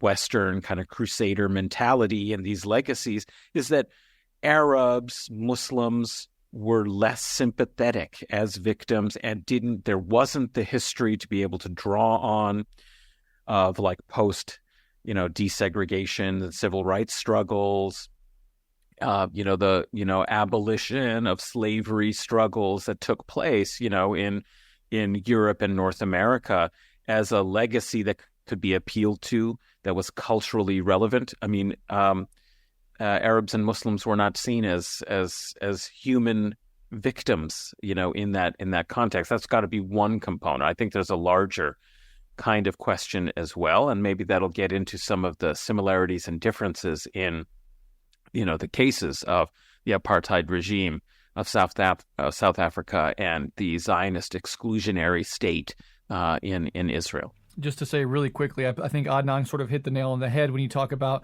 the war on terror, the ideological apparatus that was mobilized in the wake of 9/11 and the war on terror, dehumanizing Muslims writ large, the Syrian refugee crisis, spilling, Muslim Arabs into European countries, creating a fascist backlash that we still see ongoing today, is sort of like, as you're saying, exactly right, different than like the Black liberation struggle against racism, which is, much more globally accepted, had made more perhaps inroads to the global consciousness, fighting Jim Crow segregation, fighting apartheid in South Africa, that lent that, and the decolonization movements in the 60s, right, that led more credence to that. And perhaps in a non-9/11, non-war on terror world, in a different timeline, maybe the process of humanizing Arab Muslims would have perhaps caught on. I can't guarantee that, of course. But the war on terror, the Syrian crisis, all those things sort of collaborated to continue the dehumanization of Arabs and Muslims in particular that we're still living with today, and slowing down that process. Yeah. Well, I would say also geopolitically that the role of South Africa as, what position and role it played in the kind of global capitalist and imperialist order was possibly different, or at least geopolitically those conditions changed and shifted so that it still was relevant and very important to have control over energy as a key resource. We're seeing rare earth metals may become, something similar and are becoming similar, but I think the geopolitics of maintaining a frontier affiliated state in the region where global energy, fossil fuel energy supply could be affected and controlled, may have also played a major role in the U.S.'s continued almost unexamined commitment to maintaining Israel in its current shape.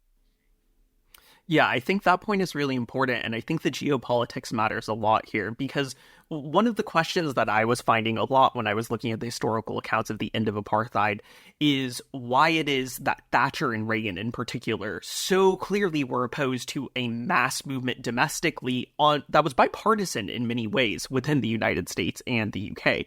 And one of the explanations that is the context of the Cold War, right? Even if your domestic population is horrified by what's occurring in South Africa and is speaking out about it, South Africa as a buffer state against Soviet and Cuban, functions in Africa has this important role. And so, interestingly, apartheid ends at the time that the Soviet Union ends as well, right? And that creates the political context for that excuse, that sort of like realpolitik, we are just doing containment strategy here, we have to ignore the human rights.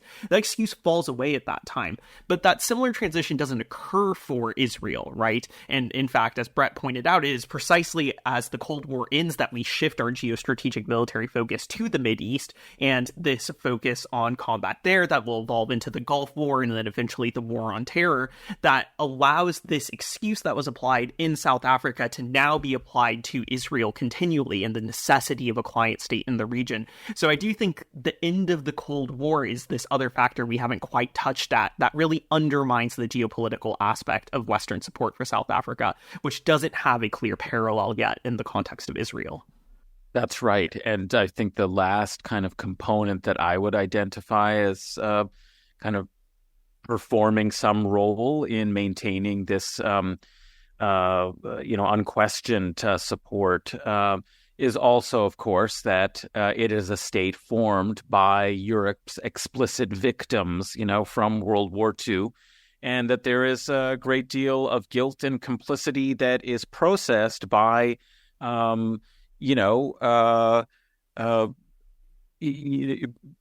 that Zionism actually, as a kind of national ideology, served a very useful function, for the anti-Semites of Europe. I mean, essentially, or the racists of Europe, is that, well, we can solve our Jewish question by supporting a state, elsewhere, and in fact, actually transform a population that had been a source of political problems and an object of racism of, 1,000 or 2,000 years of, religio-racial prejudice, into an ally, into an actual asset. And so there was also some kind of cultural, question here that on the backs of Palestinians, Europe and North America could process, its complicity in racism, bigotry, and genocide of Jews in its own history. That's something that I hear quite often, and I'll push back on that slightly, in that I think that the feeling of guilt and that being a legitimizing factor for the existence of the settler colonial state of Israel, this is a feeling that is present within a lot of citizens of countries that were complicit in the extermination of Jews. But this is not the motivating factor for the governments that support the state of Israel. No doubt. Yeah, we're talking about the cultural conditions under which you can manage this potential social pressure. Now that is breaking down. We're seeing in the situations today that when in the era of social media, where you can see the images of what actually is happening in Gaza, is that people are having to confront a different kind of picture and a different sense of their values in this context that might not have been part of the narrative framework before, that would be part of the cultural sympathy that Europeans and Americans broadly might have. That, I think, is breaking down. But I think you're right that it isn't, that's not the factor that makes the decisions by, these politicians, only insofar as they feel they may be pushed by changing social and cultural, positions that put them under political pressure to some extent. I mean, if we were in a real democracy, this might happen a lot more quickly. But even in the kind of political system that we have now, where our rulers make decisions regardless of whether they're popular or not. They do feel some kinds of political pressure and do respond in some ways to it. So that is a factor in that way. That's absolutely right. And I didn't mean that I was pushing against like your line of thinking, but the way that it was framed. And the reason that I do that is because it's quite apparent that the reasoning for the support of Israel by governments is much more rooted in one, anti-Semitism itself than guilt about previous anti-Semitism, but also geopolitics. Geopolitics is a driving factor here. This is not, the government of Germany is not supporting Israel to the hilt because the government of Germany feels guilt about, the previous anti-Semitic Nazi regime.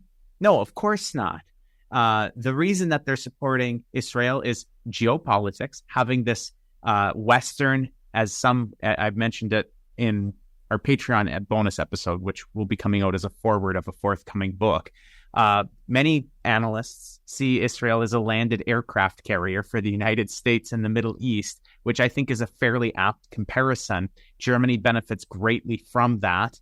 And also, there is still a very prominent anti-Semitic current within German society and also within the German government, and having this kind of route for the Jewish population to get pushed into and legitimizing this structure and saying, look, you have a safe place where you belong.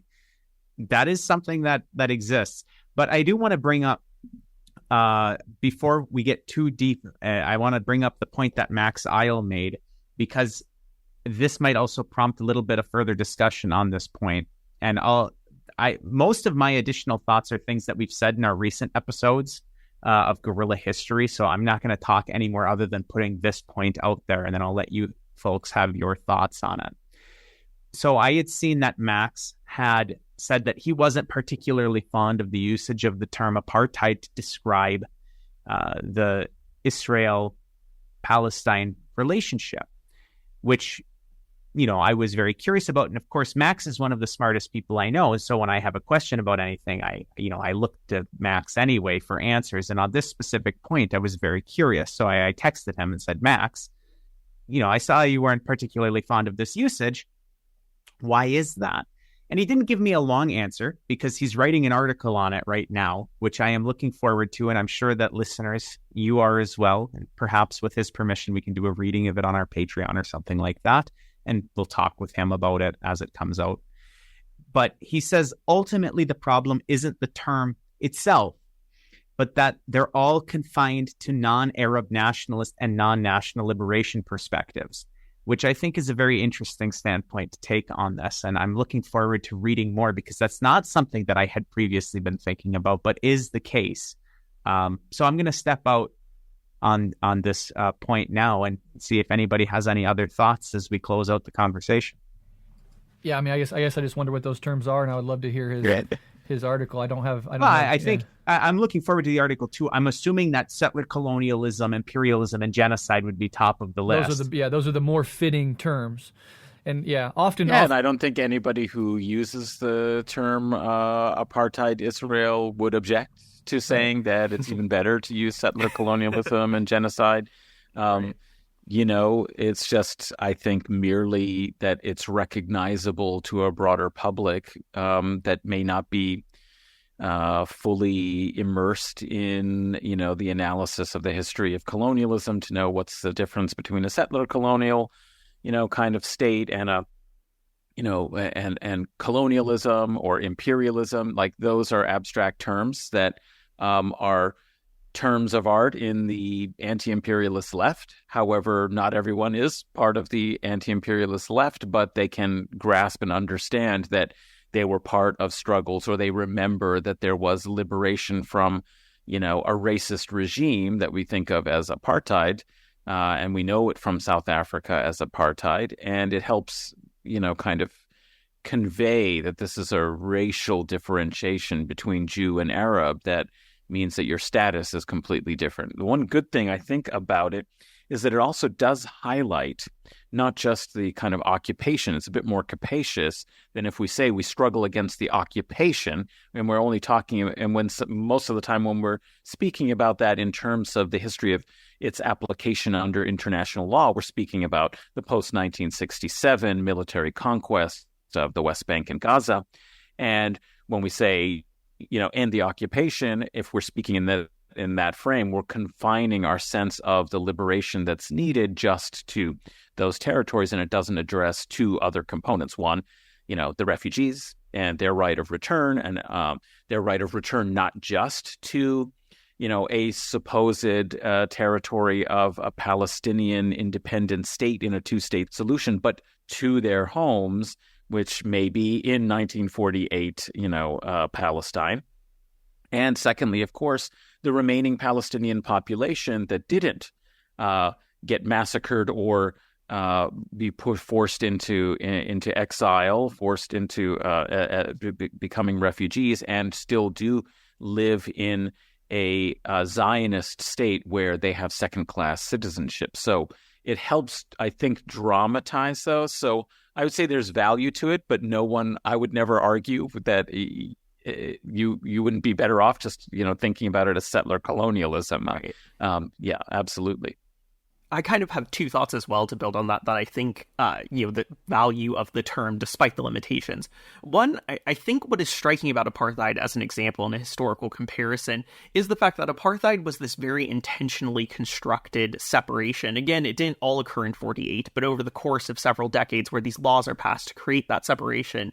And I think that's important to apply in the context of Palestine as well, because the reality is that prior to Zionist occupation and prior to partition, there were Jews and Arabs living in Palestine side by side. Obviously, the Jewish groups were the minorities, the Mizrahi populations that were already in Palestine prior to colonization that occurred. But the reality is that separateness is something that was imposed artificially through various means, whether we want to talk about the early Zionist occupation buying land and forming the Haganah to defend that land and that separation, or then the the UN partition, which comes down, followed by the Nakba. All of this, I think, has an important historical parallel to show that the separateness, which is what that term apartheid again gets at, is a political imposition that really is meant to erase a reality which already existed. So I think that's important. But the second thing is, I think there's a strategic reason internationally to use the term apartheid, which again is to tie the current BDS movement to the historical struggle against South Africa, right? Because realistically, BDS as it exists today as a movement of solidarity with the Palestinian people is building on those lessons that were learned in the 80s and the 90s in terms of exerting pressure against apartheid. And so drawing that connection to say we are taking tools from this other struggle as well, and we are looking at the success of that other struggle through using the term apartheid, I think draws a line of connection that is important propagandistically, but also strategically for saying there is something to learn between these two struggles. And we can talk about that a little bit more. But I do think those are two strategic reasons that the use of the term apartheid can be useful for us. At the end of the day, though, I think we all agree, settler colonialism describes the relationship of land that is at the core of this, and that is the term that really allows us to get into a more material aspect of it. Apartheid has more of a kind of the details of the implementation of that system, perhaps. I think that this is a conversation worth carrying on once that article is out. Yeah, of course. One thing that I would just to finish up that point, my perspective on that is sort of I use like words apartheid and occupation as words in addition to settler colonialism to highlight aspects of it. Ethnic cleansing, the occupation, apartheid as elements of this broader settler colonial project. And then when I use occupation, I actually kind of, and this might be a problem of language because people read into these terms different things. I think of just like, the occupation of Palestine by Israel. I don't mean like just Gaza or just the West Bank or just these specific areas. So that can kind of be lost in translation sometimes when people are reading into these terms. But another thing that I think is important is how invested liberal elites are in dismantling this colonialist framework. They might even, like liberals I'm talking, they might accept apartheid, right? But if you can get rid of apartheid, although the two-state solution is still getting rid of apartheid, but it's not getting rid of settler colonialism, right? So there's a sort of ideological interest there in using apartheid, and I think, Max Isle sort of is pointing towards this, using that instead of and to the exclusion of terms like settler colonialism, which is a big problem. I watched the latest episode of Bill Maher. I know I'm a glutton for punishment. And it was James Carville and Dave Rubin. So, I mean, I'm just, those three guys, Bill Maher, Dave You're Rubin. scraping the bottom of humanity's barrel there. You're a masochist. There's no other explanation, Breht. You're a masochist. There's slight teeth marks on the barrel of my gun after listening to them. But what James Carville said is very revealing, because he says, and Bill Maher and James they love to tell everybody that doesn't agree with them is stupid, and everybody who uses these terms are just dumb college kids. He says, there's lots of problems there, but it's not colonialism. And anybody who says that it is colonialism, his is an argument, is an idiot. There's no follow-up. There's no like justification for this position. They're just deeply invested in this idea that it has nothing to do with colonialism and settler colonialism. And so I think that's why we should emphasize that absolutely. And if we're going to use words like apartheid and occupation, of course, try to define them if you can, but also use them in unison with the framework of settler colonialism to flesh out different aspects of that process, right? Yeah, I would say that that's right on point, that there's no reason to use it exclusively. Right. And I think, our sense of the outcome of the successful anti-apartheid struggle still not meeting the demands of real equality and justice, is a cautionary kind of suggestion there, that you don't want your struggle just to be, the end of the racial regime. That is the key initial demand, but that isn't itself going to, if you just have a neoliberal state that maintains all of these kind of class hierarchies through the more sophisticated regime of, capitalism that still maintains, Palestinians as an underclass, this would not be an ideal outcome. And it's why we need to connect the demands that are specific to the struggle for Palestine's freedom to the wider analysis of its position in the global, and geopolitical, kind of imperial, capitalist system. And that is a struggle that has to be widened. We have to end the military industrial surveillance, security, kind of economy that is building, a kind of global apartheid and a global, kind of inequality and, kind of segregation of people in that way. So I think that's an important kind of point, I think, or possibly a little bit of a cautionary note for using it, that shouldn't be the end of our conceptual understanding, and settler colonialism is probably the broader one. And I think that what's interesting about the backlash to the use of these terms is that I see a lot of interest in saying it's not genocide and it doesn't fit the definition of genocide, and anybody who uses and calls it genocide is exaggerating and is an idiot, or is worse, is anti-Semitic, etc., is the same kind of reflex that's going on with the objection to the use of colonialism. We need to be very clear and cogent analytically about what we're talking about, that it does fit best, but also to recognize that the people who want to talk about the definitions, is it genocide, is it not genocide, are basically trying to avoid and, not confront the reality. It is a massacre. It is a slaughter. It is unjust. It has to stop. And so it's to try and push away the political demand that the current, killing of Palestinians must stop, and that a just solution has to be developed. Like, these are the key demands, and they want to avoid it by discussing these subsidiary questions of, is it genocide or is it not? I mean, this is fake intellectualism of the highest order.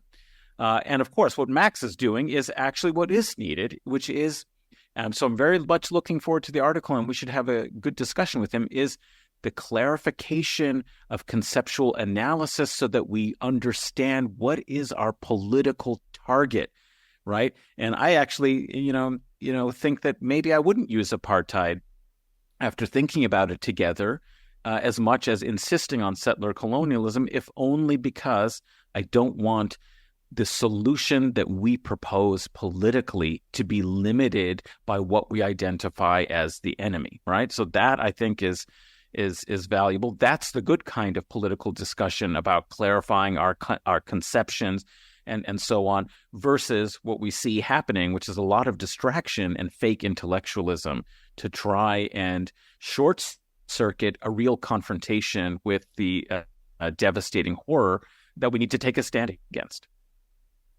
And last thing I just wanted to point out on this is just that there's two great books by an Israeli scholar and activist, Yuri Davis, where I think this kind of suggestion is where it kind of came from politically. He wrote a book called Israel, an Apartheid State, and then he wrote Apartheid Israel. I think the subtitle was something like Possibilities for the Internal Struggle. And what he was trying to do was say, we need to have a political solution.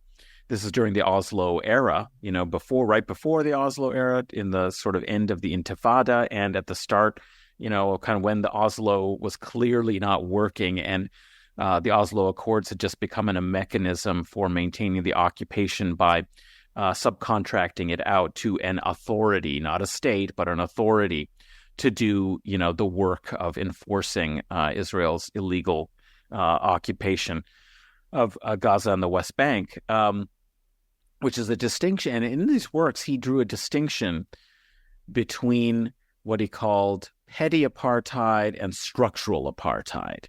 And he said, yes, Israel is not, doesn't have petty apartheid, that you've got separate drinking fountains or you've got overt kind of laws. You got to sit at the back of the bus and things like that were sometimes used to challenge in a sort of specious sort of way, in much the same way that people who want to argue about whether it's genocide or not said, oh, it's not apartheid because you don't have, racial regimes regulating things like, public services or public spaces and so on like that. But he termed those petty apartheid, whereas there was deep structural apartheid, which is how it's embedded in institutions, in control of land, and in much more fundamental aspects of society. And in those, I think we can say that there are, that there is structural apartheid that's going on in the way in which Israel creates different tiers of citizenship, in the way in which land is organized, that it can't be alienated from the Jewish National Fund, and which means that Palestinians can't, purchase land. They can't serve in the military, which, it's not that anybody should want to serve in, Israeli occupation forces. But when you see what it is as an institution that guarantees genuine citizenship in that society and the kind of connections that allow you to, progress in the state, in politics, in, the economy and so on, you can see that it is an exclusion that is structural in effect. And so I think there's a reason to identify this, which is why in the Rome Statute, it talks about the crime of apartheid as something abstracted from the particular historical conditions of South African history, which is where the term originally arises. There are differences.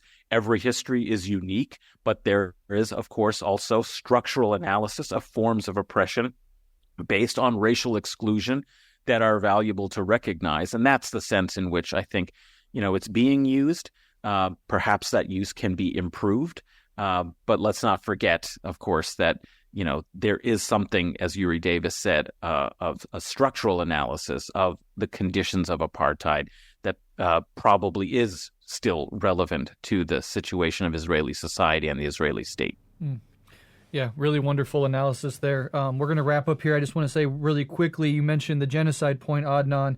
That's often used as a way to sort of bog people down in technical definitions, but it's also importantly a way for people who literally support Israel to distance themselves from that charge, right? That's never the overt claim, but that's the covert claim, because they support Israel's right to defend itself, and they do not want to be associated with genocide. So that's that work there as well. Alyson and I, on our most recent episode of Red Menace actually dove in quite deep on the concept of genocide, the definition of it, and we made a robust defense of why using the term genocide is absolutely proper in the case of what Israel is doing to Palestinians. So for people interested in that, go and check that out. I also want to plug again the 101 South Africa introduction episode that we did on guerrilla history. People can go check that out as well. This was a wonderful episode, almost approaching 3 hours. A really great end of the year Rev Left family get together. I wish the topic was a little bit more happy, but that's what we deal with. So as a way to wrap up, I'm going to go this time right to left on my Zoom call. To everybody, any last words, but also where listeners can find you and your work online. We'll start with Adnan. Well, you can follow me on Twitter at Adnan A. Hussein, Husain. And you can check out the Majlis podcast. I'm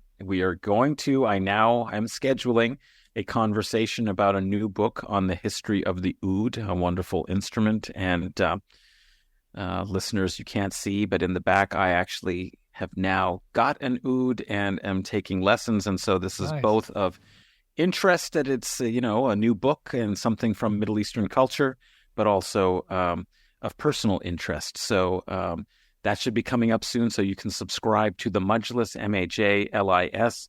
And I just want to say we should do this more often than once a year. A fabulous conversation. I learned so much thinking together. And it's great to have Alyson join the crew for a guerrilla... Revolutionary guerrilla menace. Revolutionary guerrilla menace. Yes, It's not elegant, I love it. but No, it's great. It's great.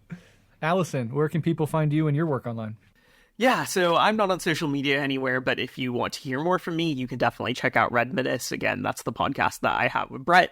We have a whole host of episodes that I hope could be useful if you want more context around this, including diving into topics of decolonization, looking at the history of settler colonialism in the US and in Palestine, also looking at theoretical works like Wretched of the Earth by Fanon and Discourse on Colonialism by Césaire, which I highly emphasize as necessary theoretical works if you really want to understand these discussions, and also Lenin's writing on imperialism. We have an episode on as well, which I would be remiss not to mention.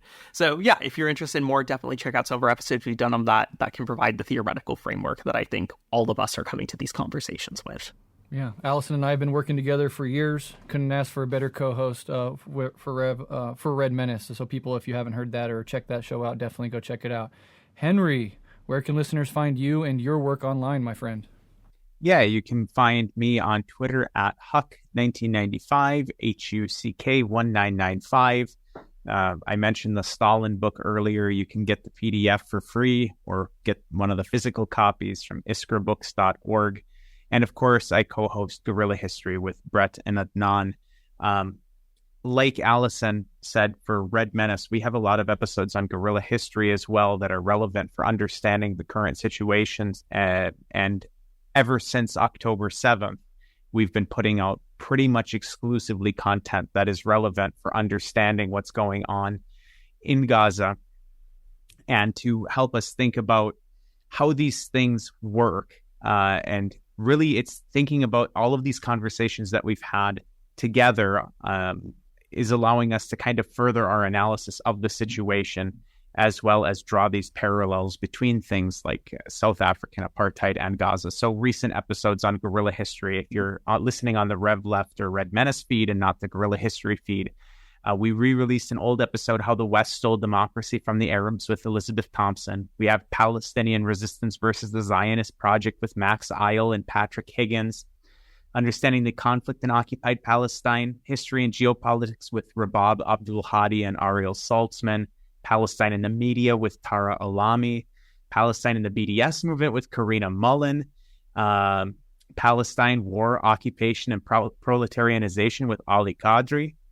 And then we also have the Apartheid 101 episode that Breht had referred to earlier. So if you go through and you listen to all of those, you'll kind of be thinking the same in the same ways that we are about how these conversations integrate with one another in analyzing current situation and drawing these parallels between things. And of course, in addition to the conversation that we just had here, we are going to have even more analysis from excellent scholars, activists, and thinkers on related topics coming up on Guerrilla History. So subscribe if you're not already. Yeah, it's a great honor and pleasure for me to be able to work with all of you in the individual capacities in which we work together. As for me, you can find everything I do at revolutionaryleftradio.com, everything I do politically. I also have a secret hidden podcast that my co-host is really angry with me that I don't promote it. I try to do this purposefully non-promotive thing to keep a sort of niche underground audience that's sort of separate from my political work. But to satiate my friend Dave, I will just say it right here. Shoeless in South Dakota. If you want to break from politics, you want to hear us opine about our highly speculative theories of the universe and life and addiction, mental health, and our incredibly juvenile sense of humor, you can go check that out. But as a way to wrap it up, thank you to everybody who listens to Guerrilla History, Red Menace, or Rev Left Radio, leaving us a positive review, sharing our shows with your friends and family, spreading class consciousness, using our podcast to do so. All are great ways to support the show and continue to expand it. So thank you to everybody who listens and supports the show. Love all three of you, my wonderful co-hosts, and hopefully we don't wait another year to do this again. So love and solidarity.